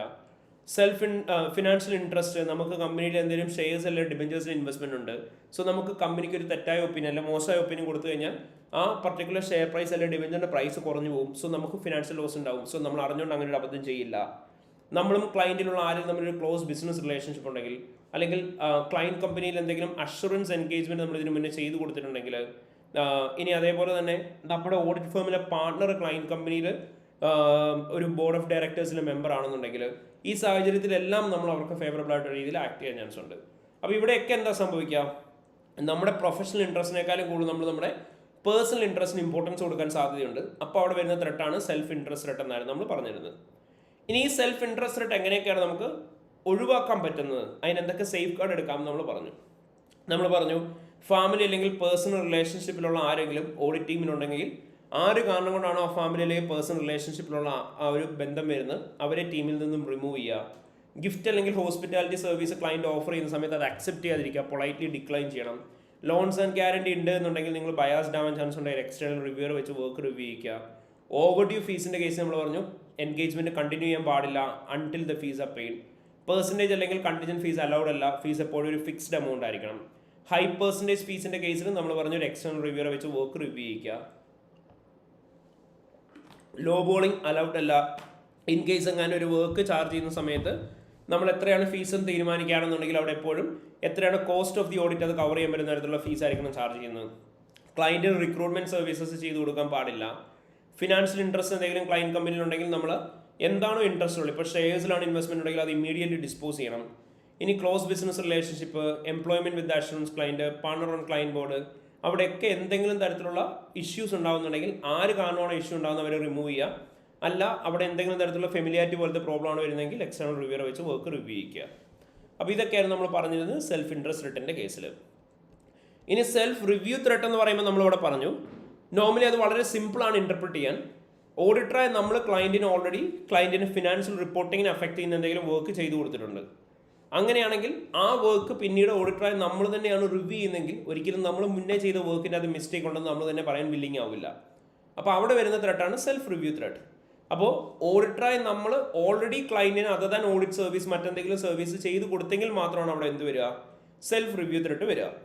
അപ്പോൾ അതുകൊണ്ട് തന്നെ നമ്മൾ എന്ത് ചെയ്യണം എന്ന് പറഞ്ഞേ, സെൽഫ് റിവ്യൂ ത്രെട്ട് വരുന്ന രീതിയിലുള്ള വർക്ക് എടുക്കാൻ പാടില്ല. അപ്പോൾ നിങ്ങളോട് സേഫ് ഗാർഡായിട്ട് എന്താ ചെയ്യാൻ പറ്റുന്നതെന്ന് ചോദിച്ചു കഴിഞ്ഞാൽ നിങ്ങൾ വളരെ സിമ്പിളായിട്ട് പറഞ്ഞാൽ മതി. നിങ്ങൾ ആദ്യം നോക്കുക അതൊരു ലിസ്റ്റഡ് ക്ലയൻ്റ് ആണോ നോൺ ലിസ്റ്റഡ് ക്ലയൻ്റ് ആണോ. ലിസ്റ്റഡ് ക്ലയൻ്റ് ആണ് എന്നുണ്ടെങ്കിൽ നിങ്ങൾ അവർക്ക് യാതൊരു വർക്കും ചെയ്തു കൊടുക്കാൻ പാടില്ല. ക്ലയൻറ്റ് നോൺ ലിസ്റ്റഡ് ആണ് അങ്ങനെയാണെങ്കിൽ നിങ്ങൾക്ക് എന്ത് ചെയ്യാം, സെപ്പറേറ്റ് എൻഗേജ്മെൻറ്റ് ടീം യൂസ് ചെയ്ത് വർക്ക് കൊടുക്കാം. അതായത് എൻഗേജ്മെൻറ്റ് ടീം എ, നമ്മുടെ ഫേമിലെ ടീം എ ആണ് ഓഡിറ്റ് വർക്ക് ചെയ്യുന്നതെന്നുണ്ടെങ്കിൽ ടീം ബിക്ക് വേറെ അതർ സർവീസ് എന്താണോ അത് ചെയ്തു കൊടുക്കാം. അങ്ങനെ ചെയ്യാം. അങ്ങനെ സെപ്പറേറ്റ് എൻഗേജ്മെൻറ്റ് ടീം യൂസ് ചെയ്ത് വർക്ക് ചെയ്യാം, അല്ലാണ്ട് ചെയ്യാൻ പാടില്ല. ഇനി അഡ്വക്കസി ത്രെട്ട് എന്ന് പറഞ്ഞാൽ നമ്മൾ പറഞ്ഞു ക്ലയൻറ്റിനെ ഓഡിറ്ററായി നമ്മൾ എവിടെയെങ്കിലും റെപ്രസെൻറ്റ് ചെയ്യുന്ന സമയത്ത് വരുന്ന ത്രെട്ടാണ് അഡ്വക്കസി ത്രെട്ട് എന്ന് പറയാം. അപ്പോൾ നമ്മൾ ക്ലയൻറ്റിനെ റെപ്രസെൻറ്റ് ചെയ്ത് സംസാരിച്ചാൽ മാത്രമേ അഡ്വക്കസി ത്രെട്ട് വരുള്ളൂ. അതുകൊണ്ട് തന്നെ അവിടുത്തെ സേഫ് ഗാർഡും വളരെ സിമ്പിളാണ്. നിങ്ങളോട് അങ്ങനെ ചെയ്യാമോ എന്ന് ചോദിച്ചു കഴിഞ്ഞാൽ പൊളൈറ്റ്ലി ഡിക്ലൈൻ ചെയ്യാം. പക്ഷേ ഇൻ കേസ് എങ്ങനെ അതൊരു ലിസ്റ്റഡ് എൻറ്റിറ്റി ആണ്, നോൺ ലിസ്റ്റഡ് എൻറ്റിറ്റി ആണ്, അങ്ങനെയാണെങ്കിൽ നിങ്ങൾ ഓൾറെഡി ആ ഒരു സർവീസ് റെൻഡർ ചെയ്താണെങ്കിൽ നിങ്ങൾക്ക് എന്ത് ചെയ്യാം, സെപ്പറേറ്റ് എൻഗേജ്മെൻറ്റ് ടീം യൂസ് ചെയ്ത് ഓഡിറ്റ് ചെയ്യാം. ഇനി ഫെമിലിയാരിറ്റി ത്രെട്ടിൻ്റെ കേസ് നമ്മൾ പറഞ്ഞു എന്തെങ്കിലും ഫാമിലി അല്ലെങ്കിൽ പേഴ്സണൽ റിലേഷൻഷിപ്പ് കാരണം കൊണ്ടോ അല്ലെങ്കിൽ നിങ്ങളും ക്ലയൻറ്റും തമ്മിലൊരു മിയർ പരിചയം കാരണം കൊണ്ട് മാത്രം വരുന്ന ത്രെട്ടിനെയാണ് ഫെമിലിയാരിറ്റി ത്രെട്ട് എന്ന് പറയാം. അതർ ദാൻ പ്രൊഫഷണൽ റിലേഷൻഷിപ്പ് മറ്റെന്തെങ്കിലും ബന്ധം നിങ്ങൾ ക്ലയൻറ്റുമായിട്ട് വെച്ച് കഴിഞ്ഞാൽ അതെന്തിലേക്ക് പോകും, ഫെമിലിയാരിറ്റി ത്രെട്ടിലേക്ക് പോകും. അവിടെയും സേഫ് ഗാർഡ് എന്ന് പറഞ്ഞാൽ എന്തായിരിക്കും, നിങ്ങൾക്ക് എന്തെങ്കിലും ഗിഫ്റ്റോ ഹോസ്പിറ്റാലിറ്റിയോ അല്ലെങ്കിൽ അങ്ങനെ എന്തെങ്കിലും തരത്തിലുള്ള റിലേഷൻ ഉണ്ടാവാൻ ചാൻസ് ഉള്ള കാര്യങ്ങൾ ഓഫർ ചെയ്യുന്ന സമയത്ത് അത് പൊളൈറ്റ്ലി ഡിക്ലൈൻ ചെയ്യുക. ആര് കാരണം കൊണ്ടാണോ ആ ത്രെട്ട് ഉണ്ടാകുന്നത്, ഒരു പർട്ടിക്കുലർ ഓഡിറ്റിലെ മെമ്പർ കാരണം കൊണ്ടാണ് ഇഷ്യൂ ഉണ്ടാകുന്നതെങ്കിൽ ആ ടീം മെമ്പറിനെ ടീമിൽ നിന്ന് റിമൂവ് ചെയ്യുക. അതായിരിക്കും നമുക്ക് ചെയ്യാൻ പറ്റുന്നത്. ഇൻറ്റിമിഡേഷൻ ത്രെട്ട് എന്ന് പറയുമ്പോൾ നമ്മളവിടെ പറഞ്ഞു 3 സിറ്റുവേഷനാണ് ഇൻറ്റിമിഡേഷൻ ത്രെട്ട് വരിക. കൊയേഷൻ, undue influence and creating limitation in the scope of audit. കൊയേഷൻ എന്ന് പറഞ്ഞു കഴിഞ്ഞാൽ അവിടെ നമ്മൾ ഉദ്ദേശിക്കുന്ന ഇത്രയേ ഉള്ളൂ, ക്ലയൻറ്റ് കമ്പനിയിലുള്ള ആളുകൾ നമ്മളെ ത്രെട്ടൻ ചെയ്യുകയാണ്, നമ്മളെ ഭീഷണിപ്പെടുത്തുകയാണ്. നമുക്ക് ഓഡിറ്റ് ഫീസ് തരുന്നില്ല എന്ന് പറയുന്നു, അല്ലെങ്കിൽ അടുത്ത വർഷത്തെ ഓഡിറ്റ് നമുക്ക് തരില്ല എന്ന് പറയുന്നു, അല്ലെങ്കിൽ അവർ നമുക്ക് എഗൈൻസ്റ്റ് കേസ് കൊടുക്കുമെന്ന് പറയുന്നു. ഇങ്ങനെ എന്തെങ്കിലുമൊക്കെ പറഞ്ഞ് ഓഡിറ്ററെ നമ്മളെ പേടിപ്പിക്കുന്നതിനാണ് ഇൻറ്റിമിഡേഷൻ ത്രെട്ട് എന്ന് വിളിക്കുക. അല്ലെങ്കിൽ നമ്മുടെ മേലെ അൺഡ്യൂലി ഇൻഫ്ലുവൻസ് ചെയ്യാണ്, നമ്മുടെ മേലെ അതോറിറ്റി ഉള്ള ഒരാളെ യൂസ് ചെയ്ത് നമ്മളെ ഇൻഫ്ലുവൻസ് ചെയ്യുന്നതിനെ നമുക്ക് ഇൻറ്റിമിഡേഷൻ എന്ന് വിളിക്കാം. അതും അല്ലെങ്കിൽ creating limitation in the scope of audit, നമുക്ക് ആഡിക്വേറ്റ് ടൈം തരുന്നില്ല ഓഡിറ്റ് ചെയ്യാൻ, ആഡിക്വേറ്റ് റിസോഴ്സസ് തരുന്നില്ല, ക്ലയൻറ്റിൻ്റെ എല്ലാ സ്റ്റാഫിനെയോട്ടും നമ്മളോട് സംസാരിക്കാൻ സമ്മതിക്കുന്നില്ല. അങ്ങനെ ഓഡിറ്റിൻ്റെ സ്കോപ്പിൻ്റെ അകത്ത് എന്തെങ്കിലും ലിമിറ്റേഷൻസ് വെച്ച് കഴിഞ്ഞാൽ അതും എന്തായിരിക്കും, ഇൻറ്റിമിഡേഷൻ ത്രെട്ട് ആയിരിക്കും. ഇനി ഇങ്ങനെയുള്ള ത്രെട്ടിന് പുറമെ മാനേജ്മെൻറ്റ് ത്രെട്ട് എന്ന് പറഞ്ഞാൽ നമ്മൾ ഒരു അഡീഷണൽ ത്രെട്ടും കൂടെ പഠിച്ചു. മാനേജ്മെൻറ്റ് ത്രെട്ട് എന്ന് പറഞ്ഞാൽ നമ്മൾ പറഞ്ഞു ഓഡിറ്ററായ നമ്മുടെ റെസ്പോൺസിബിലിറ്റി എന്നാണോ അതിന് പുറമെ നമ്മൾ ക്ലയൻറ്റിൻ്റെ റെസ്പോൺസിബിലിറ്റിയും കൂടി നമ്മുടെ റെസ്പോൺസിബിലിറ്റി ആണെന്ന് കരുതി പെർഫോം ചെയ്യുമ്പോൾ അവിടെ ഉണ്ടാകുന്ന ത്രെട്ടാണ് മാനേജ്മെൻറ്റ് ത്രെട്ട്. അപ്പോൾ മാനേജ്മെൻറ്റ് ത്രെട്ട് ഏത് കേസ് മാത്രമേ വരുള്ളൂ എന്നാണ് പറഞ്ഞത്, ഓഡിറ്ററായ നമ്മൾ മാനേജ്മെൻറ്റിൻ്റെ റെസ്പോൺസിബിലിറ്റി ഓഡിറ്ററായ നമ്മുടെ റെസ്പോൺസിബിലിറ്റിയായിട്ട് അസ്യൂം ചെയ്ത് വർക്ക് ചെയ്താൽ മാത്രമേ മാനേജ്മെൻറ്റ് ത്രെട്ട് വരുള്ളൂ. അപ്പോൾ നമ്മളവിടെ പറഞ്ഞൊരു കാര്യമായിരുന്നു, ഇൻറ്റിമിഡേഷൻ ത്രെട്ട് വരുന്ന സമയത്ത് സേഫ് ഗാർഡായിട്ട് നമുക്ക് മെയിൻലി എടുക്കാൻ പറ്റുന്നതാണ്, നിങ്ങളെ പേടിപ്പിക്കും അങ്ങനെ എന്തെങ്കിലുമൊക്കെ കാര്യങ്ങളാണ് ഉണ്ടാകുന്നുണ്ടെങ്കിൽ ക്ലയൻറ്റിൻ്റെ those charge with governance audit committee ആയിട്ട് ആ കാര്യം ഡിസ്കസ് ചെയ്യുക, അവർ ആക്ഷൻ എടുക്കുന്നുണ്ടോ എന്ന് നോക്കാം, ഇല്ലെങ്കിൽ റിസൈൻ ചെയ്യുക എൻഗേജ്മെൻറ്റിൻ്റെ അകത്തുനിന്ന്. സോ ഇവിടെ 3 ത്രെട്ടുകളാണ് കണക്റ്റഡ് ആയിട്ടുള്ളത്. നമ്മുടെ സെൽഫ് ഇൻട്രസ്റ്റ്, ഫെമിലിയാരിറ്റി, ഇൻറ്റിമിഡേഷൻ. കാരണം ഫാമിലി അല്ലെങ്കിൽ പേഴ്സണൽ റിലേഷൻഷിപ്പ് വന്ന ഇതിന് 3 ഏത് വേണേലും വരാം. പക്ഷെ അത് ഈസിലി ഇൻ്റർപ്രറ്റ് ചെയ്യാൻ പറ്റും. നമ്മൾ പറഞ്ഞു ഇൻറ്റിമിഡേഷൻ എന്ന് പറഞ്ഞാൽ ഫാമിലി അല്ലെങ്കിൽ പേഴ്സണൽ റിലേഷൻഷിപ്പ് യൂസ് ചെയ്ത് നിങ്ങളുടെ മേലെ ഇൻഫ്ലുവൻസ് ചെയ്താൽ മാത്രമേ അത് ഇൻറ്റിമിഡേഷൻ ആവുള്ളൂ. മിയർ പരിചയത്തിന് പുറത്ത് മാത്രം വരുന്നതാണെങ്കിൽ ഫെമിലിയാരിറ്റി ആയിരിക്കും. നിങ്ങൾ നിങ്ങളുടെ പേഴ്സണൽ ഇൻട്രസ്റ്റും കൂടെ വെച്ച് എന്തെങ്കിലും ചെയ്താൽ മാത്രമേ അത് സെൽഫ് ഇൻട്രസ്റ്റിലേക്ക് പോവുള്ളൂ. ഇനി അതേപോലെ തന്നെ ഈസിലി മാറ്റി നിർത്താൻ പറ്റുന്ന 2 ത്രെട്ടാണ് അഡ്വക്കസിയും സെൽഫ് റിവ്യൂവും. കാരണം നിങ്ങൾ ഒരു വർക്ക് ചെയ്തു കൊടുത്താൽ മാത്രമേ അത് എന്തിലേക്ക് പോകുള്ളൂ, സെൽഫ് റിവ്യൂയിലേക്ക് പോകുള്ളൂ. നിങ്ങൾ ക്ലയൻറ്റിനെ റെപ്രസെൻറ്റ് ചെയ്താൽ മാത്രമേ അത് അഡ്വക്കസിയിലേക്കും പോകുള്ളൂ. അതുകൊണ്ട് തന്നെ അതിനെ നമുക്ക് സെപ്പറേറ്റ്ലി മാറ്റി നിർത്താം. ഇനി നമ്മൾ ഇതിന് പുറമെ പറഞ്ഞൊരു കാര്യമായിരുന്നു, when you are auditing multiple entities in A competent market. ഒരു കോമ്പീറ്റിംഗ് എൻറ്റിറ്റിയിലുള്ള മാർക്കറ്റ്സിനെ നിങ്ങൾ ഓഡിറ്റ് ചെയ്യണം. അതായത് പരസ്പരം ട്രേഡ് ചെയ്യുന്ന കമ്പനീസിനെയോ അല്ലെങ്കിൽ അങ്ങോട്ടും ഇങ്ങോട്ടും പരസ്പരം കോമ്പീറ്റ് ചെയ്യുന്ന കമ്പനീസിനെയോ നിങ്ങൾ ഓഡിറ്റ് ചെയ്യണം. So when you audit multiple entity in A competent market, there can be chances of having threat to objectivity and confidentiality. ഒബ്ജക്റ്റിവിറ്റിനെയും കോൺഫിഡൻഷ്യാലിറ്റിയും അഫക്റ്റ് ചെയ്യുന്ന ത്രെഡ്സ് ഉണ്ടാവാം. അപ്പം നമ്മൾ അവിടെ പറഞ്ഞൊരു കേസായിരുന്നു, ഇപ്പം ആപ്പിളിൻ്റെയും സാംസങ്ങിൻ്റെ ഓഡിറ്റ് നമ്മളാണ് ചെയ്യുന്നത്. നമുക്കറിയാം രണ്ടും കോമ്പീറ്റിംഗ് എൻറ്റിറ്റീസ് ആണ്. അപ്പോൾ അങ്ങനെയുള്ള കോമ്പീറ്റ് ചെയ്യുന്ന എൻറ്റിറ്റീസിൻ്റെ ഓഡിറ്ററായി നമ്മളാണ് ചെയ്യുന്നതെങ്കിൽ ആദ്യം നമ്മളവിടെ ചെയ്യേണ്ട കാര്യം എന്താണ്, 2 ക്ലയൻറ്റിൻ്റെയും കയ്യിൽ നിന്ന് പെർമിഷൻ എടുക്കണം. അതിന് ശേഷം നമ്മൾ പറഞ്ഞു അത് മാത്രം ചെയ്താൽ പോരാ, അഡീഷണൽ സേഫ് ഗാർഡ്സും കൂടി നമ്മൾ എടുക്കണം. എന്തൊക്കെ അഡീഷണൽ സേഫ് ഗാർഡ്സ് എടുക്കണം എന്ന് പറഞ്ഞ്, സെപ്പറേറ്റ് ആയിട്ടുള്ള എൻഗേജ്മെൻറ്റ് ടീമുകൾ നമ്മൾ യൂസ് ചെയ്യണം, ആക്സസ് ടു ഇൻഫർമേഷൻ പ്രിവെൻറ്റ് ചെയ്യാനായിട്ടുള്ള പ്രൊസീജിയേഴ്സ് എടുക്കണം, കോൺഫിഡൻഷ്യാലിറ്റി എഗ്രിമെൻറ്റ് എല്ലാ ടീം മെമ്പേഴ്സും സൈൻ ചെയ്തിട്ടുണ്ടാവണം. ഈ പറയുന്ന സേഫ് ഗാർഡ്സ് എല്ലാം നമ്മൾ അപ്ലൈ ചെയ്ത് പോകുന്നുണ്ടോ എന്നൊരു സീനിയർ ഒഫീഷ്യൽ റിവ്യൂ ചെയ്യണം, ക്ലയൻറ്റിന് ഇൻഡിപെൻഡൻസ് അഡ്വൈസ് കൊടുക്കണം. ഈ പറയുന്ന കാര്യങ്ങളൊക്കെയാണ് സേഫ് ഗാർഡ്സ് ആയിട്ട് നമ്മൾ പറഞ്ഞ്. അപ്പോൾ ഈ സേഫ് ഗാർഡ്സും കൂടി എടുക്കുന്നുണ്ടാവണം. അപ്പോൾ നമ്മൾ പറഞ്ഞ ഇത്രയേ ഉള്ളൂ. ആദ്യം നമ്മൾ എന്താ ചെയ്യേണ്ടത്, ക്ലയൻറ്റിൻ്റെ കയ്യിൽ നിന്ന് പെർമിഷൻ ഒബ്റ്റൈൻ ചെയ്യണം, 2 ക്ലയൻറ്റിൻ്റെയും കയ്യിൽ നിന്ന്. എന്നിട്ട് വേണം അഡീഷണൽ സേഫ് ഗാർഡ്സ് എടുക്കാൻ. അതെന്തൊക്കെയായിരുന്നു, സെപ്പറേറ്റ് ടീം യൂസ് ചെയ്യുക, ആക്സസ് ടു ഇൻഫർമേഷൻ പ്രിവെൻറ്റ് ചെയ്യാനുള്ള കാര്യങ്ങൾ ചെയ്യണം, കോൺഫിഡൻഷ്യാലിറ്റി എഗ്രിമെൻറ്റ് സൈൻ ചെയ്യണം, സേഫ് ഗാർഡ്സ് ഓരോന്നും റെഗുലർലി റിവ്യൂ ചെയ്യണം, ഇൻഡിപെൻഡൻസ് അഡ്വൈസ് കൊടുക്കണം. ആൻഡ് ഈ സേഫ് ഗാർഡ്സ് ഏതെങ്കിലും നമുക്ക് ഇംപ്ലിമെൻറ്റ് ചെയ്യാൻ പറ്റുന്നില്ല എന്നുണ്ടെങ്കിൽ നമ്മൾ എൻഗേജ്മെൻറ്റ് ഡിക്ലൈൻ ചെയ്യുക അല്ലെങ്കിൽ റിസൈൻ ചെയ്യുക. സോ ഇത്രയായിരുന്നു നമ്മൾ with regarding the area of ethics പഠിച്ചിട്ടുണ്ടായിരുന്നു. നമ്മൾ കുറേ ടൈം എടുത്ത് പഠിച്ച കാര്യമാണ്. ഐ ബിലീവ് എല്ലാവർക്കും ഓർമ്മയുണ്ടാവും. നമ്മൾ ഓൾറെഡി പഠിച്ചതായതുകൊണ്ടാണ് ക്വിക്ക്ലി നമ്മൾ പറഞ്ഞു പോയത്. അപ്പോൾ ഈ കേസ് നിങ്ങളോട് എക്സാമിന് ചോദിക്കാൻ ചാൻസ് ഉള്ളത്, നിങ്ങൾക്ക് multiple entity in competent market audit ചെയ്യുമ്പം എന്താണ് കോൺഫ്ലിക്റ്റ് ഓഫ് ഇൻട്രസ്റ്റ് അവോയ്ഡ് ചെയ്യാനുള്ള സേഫ് ഗാർഡ്. എപ്പോഴും നിങ്ങളോട് ചോദിക്കുന്നതാണ്, what are the safeguards to avoid conflict of interest. സിമ്പിളായിട്ട് ഓർത്ത് വെച്ചാൽ മതി. നമുക്ക് ഡബ്ല്യുക്ക് അത് മെയിൻലി പഠിക്കാനുള്ള ഒരേ ഒരു കോൺഫ്ലിക്റ്റ് ഓഫ് ഇൻട്രസ്റ്റ് എന്ന് പറയുന്നത് ഇത് മാത്രമാണ്. സോ ഇതായിരിക്കും നമ്മൾ സേഫ് ഗാർഡ്സ് ആയിട്ട് അങ്ങനത്തെ കേസിൽ കൊടുക്കുന്നുണ്ടാവുക.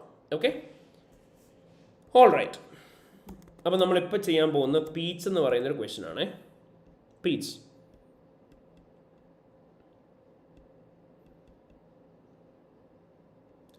സോ നമുക്ക് പീച്ച് എന്ന് പറയുന്ന ക്വസ്റ്റ്യൻ ചെയ്യാം.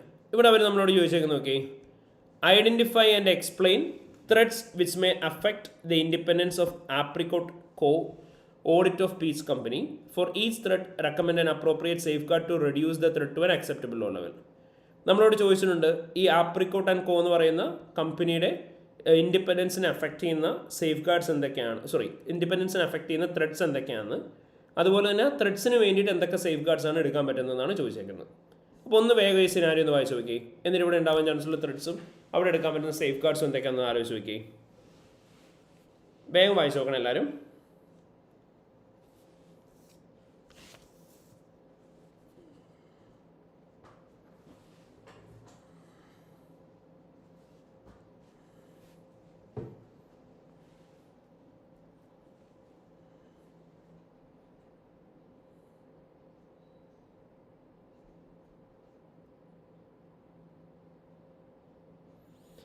Pete's company has an audit client of Apricot and Co. for the last 15 years.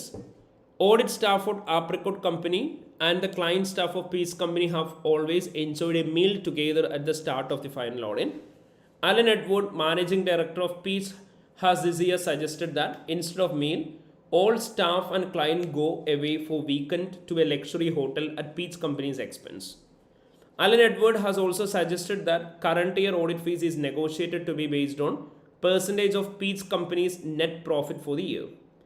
This year, for the first time, Apricot Company has been approached by Pete's Company to help identify potential acquisition targets. Discussions are currently at an early stage and no work has been undertaken at present.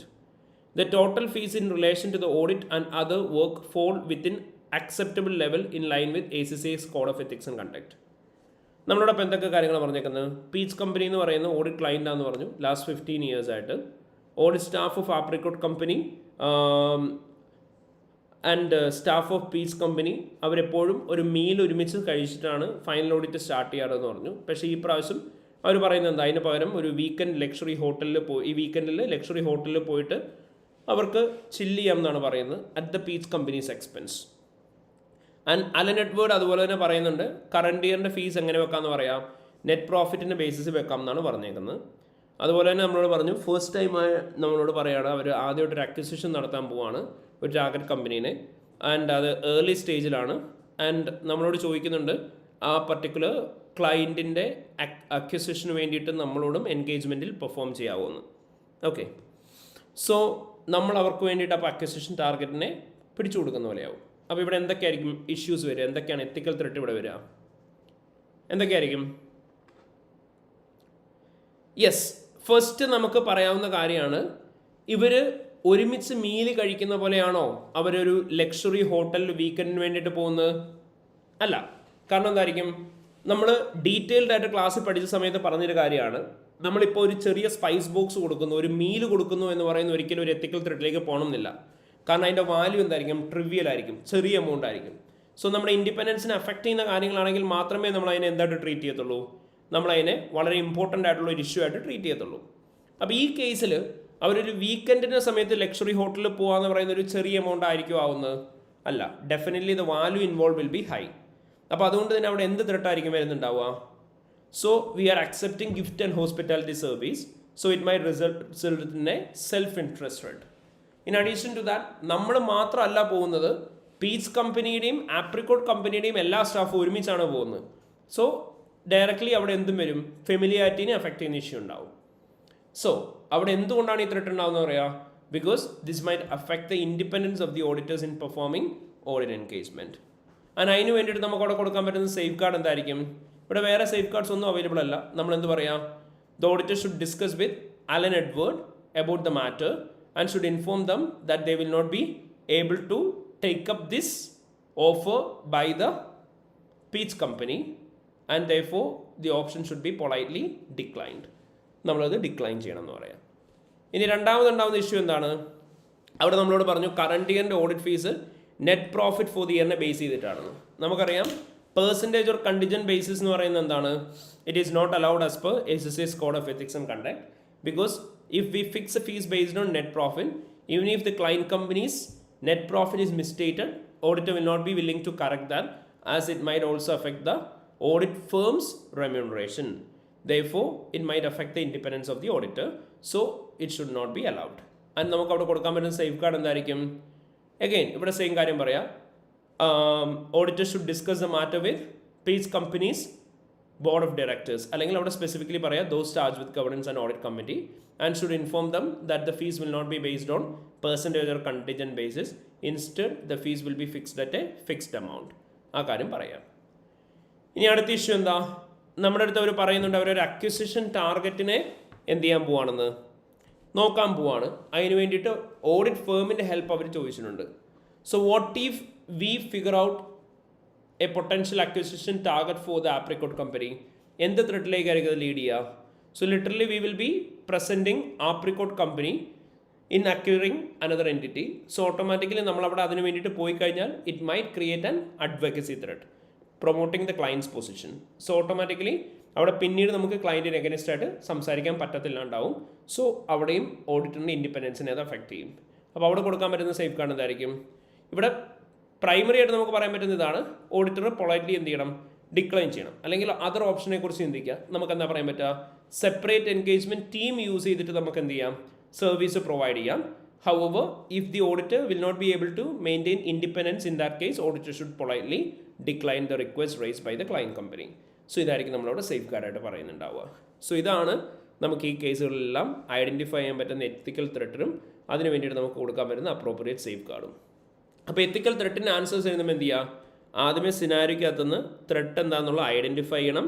അതായത് fact, സിനാരിയോക്കകത്ത് പറഞ്ഞേക്കുന്ന fact എന്താണോ ആ same point identify ചെയ്യുക. രണ്ടാമതായിട്ട് threat ഏതാണെന്നുള്ള കാര്യം നമ്മൾ explain ചെയ്യണം. And മൂന്നാമതായിട്ട് ആ ത്രെറ്റ് കാരണം എന്ത് ഇമ്പാക്റ്റാണ് ഓഡിറ്റിൽ വരുന്നത്, അല്ലെങ്കിൽ ഓഡിറ്ററിൻ്റെ ഇൻഡിപെൻഡൻസിന് മേലെ വരുന്നത് എന്നുള്ള കാര്യം പറയണം. ഓൾസോ ഇമ്പാക്റ്റ് ഓൺ ഓഡിറ്റർ പറയാം. സേഫ് ഗാർഡ് എന്താണോ നമുക്ക് വേണ്ട ആ സേഫ് ഗാർഡ് നമ്മൾ പ്രൊവൈഡ് ചെയ്യുക പഠിച്ചതിൻ്റെ ബേസിസിൽ. ഇനി ഇതിന് പുറമെ നമുക്ക് വേണമെങ്കിൽ അഡീഷണലി പറയാവുന്നൊരു കാര്യമാണ്, അവർ ഓൾറെഡി 15 years ആയിട്ട് നമ്മുടെ ഓഡിറ്റ് ക്ലയൻ്റ് ആണ് അല്ലേ. സോ 15 years ആയിട്ട് ഓഡിറ്റ് ക്ലയൻ്റ് ആയതുകൊണ്ട് തന്നെ long term relation with the client കമ്പനിയാണ്. അത് കാരണം കൊണ്ട് ഫെമിലിയാരിറ്റി ത്രെറ്റിനെ അഫക്റ്റ് ചെയ്യുന്നുള്ള കാര്യവും നമുക്ക് വേണമെങ്കിൽ പറയാം. ഇനി അതിന് സേഫ് ഗാർഡായിട്ട് നമ്മൾ കൊടുക്കാം ഓഡിറ്റ് എൻഗേജ്മെൻറ്റ് പാർട്ണറിനെ നമ്മൾ എന്ത് ചെയ്യണം? റൊട്ടേറ്റ് ചെയ്യണം എന്നുള്ള കാര്യം കൊടുക്കുക. ആൻഡ് ഇപ്പം for long term period same partner തന്നെയാണെന്നുണ്ടെങ്കിൽ ആ പാർട്ണർ എന്ത് ചെയ്യണം? ആ എൻഗേജ്മെൻറ്റിൽ നിന്ന് വിഡ്രോ ചെയ്യണം എന്ന് പറയാം. സോ ആ സേഫ് ഗാർഡ് നമുക്ക് അവിടെ കൊടുക്കാനായിട്ട് പറ്റും. സോ ഇപ്പോൾ ഇത്രയാണ് ഈ സിനാരിയോക്കകത്തുള്ള ethical threats and safeguards. So നമുക്ക് കമ്പാരിറ്റീവ്ലി വളരെ കുറച്ച് ക്വസ്റ്റ്യൻ ആണ് ഇപ്പോൾ നമ്മൾ ഡിസ്കസ് ചെയ്ത ഏരിയാസിൻ്റെ അകത്ത് നിന്നുള്ളത്. സോ 3 മെയിൻ കോർ ഏരിയാസ് ആയിരുന്നു നമ്മൾ ഡിസ്കസ് ചെയ്തിരുന്നത്, which includes the reporting, in addition to which we have also discussed about corporate governance and ethics. So ഇത്ര ഏരിയയാണ് ഇമ്പോർട്ടൻ്റ്ലി നമുക്ക് ഡിസ്കസ് ചെയ്യാനായിട്ടുള്ളത്. Okay, so over these days നമ്മൾ നമ്മുടെ ഏറ്റവും ഇമ്പോർട്ടൻ്റ് ആയിട്ടുള്ള കോർ ഏരിയാസ് ആയിരുന്നു ഡിസ്കസ് ചെയ്ത് പോകുന്നിരുന്നത്. നമ്മളവിടെ അതേപോലെ തന്നെ ഓൾറെഡി പറഞ്ഞ പോലെ ഓഡിറ്റ് റിസ്കിൻ്റെ ഏരിയ ഡിസ്കസ് ചെയ്തു, എത്തിക്സ് ഡിസ്കസ് ചെയ്തു, കോർപ്പറേറ്റ് ഗവർണൻസ് ഡിസ്കസ് ചെയ്തു, റിപ്പോർട്ടിംഗ് ഡിസ്കസ് ചെയ്തു. ദെൻ നമ്മൾ അതേപോലെ തന്നെ internal control weakness and recommendations, direct controls and test of controls നോക്കി, സബ്സ്റ്റാൻറ്റീവ് പ്രൊസീജിയേഴ്സ് നോക്കി, സബ്സ്റ്റാൻറ്റീവ് പ്രൊസീജിയേഴ്സിൻ്റെ സിനാരിയോ സ്പെസിഫിക് നോക്കി, അതേപോലെ തന്നെ സബ്സ്റ്റാൻറ്റീവ് പ്രൊസീജിയേഴ്സ് നമ്മൾ ഡയറക്റ്റ് നോക്കി, അസേഷൻ ബേസ്ഡ് നോക്കി, ഇങ്ങനെയുള്ള കാര്യങ്ങളെല്ലാം നോക്കി, കമ്പ്യൂട്ടർ അസിസ്റ്റഡ് നമ്മൾ പഠിച്ചിട്ടുണ്ടായിരുന്നു.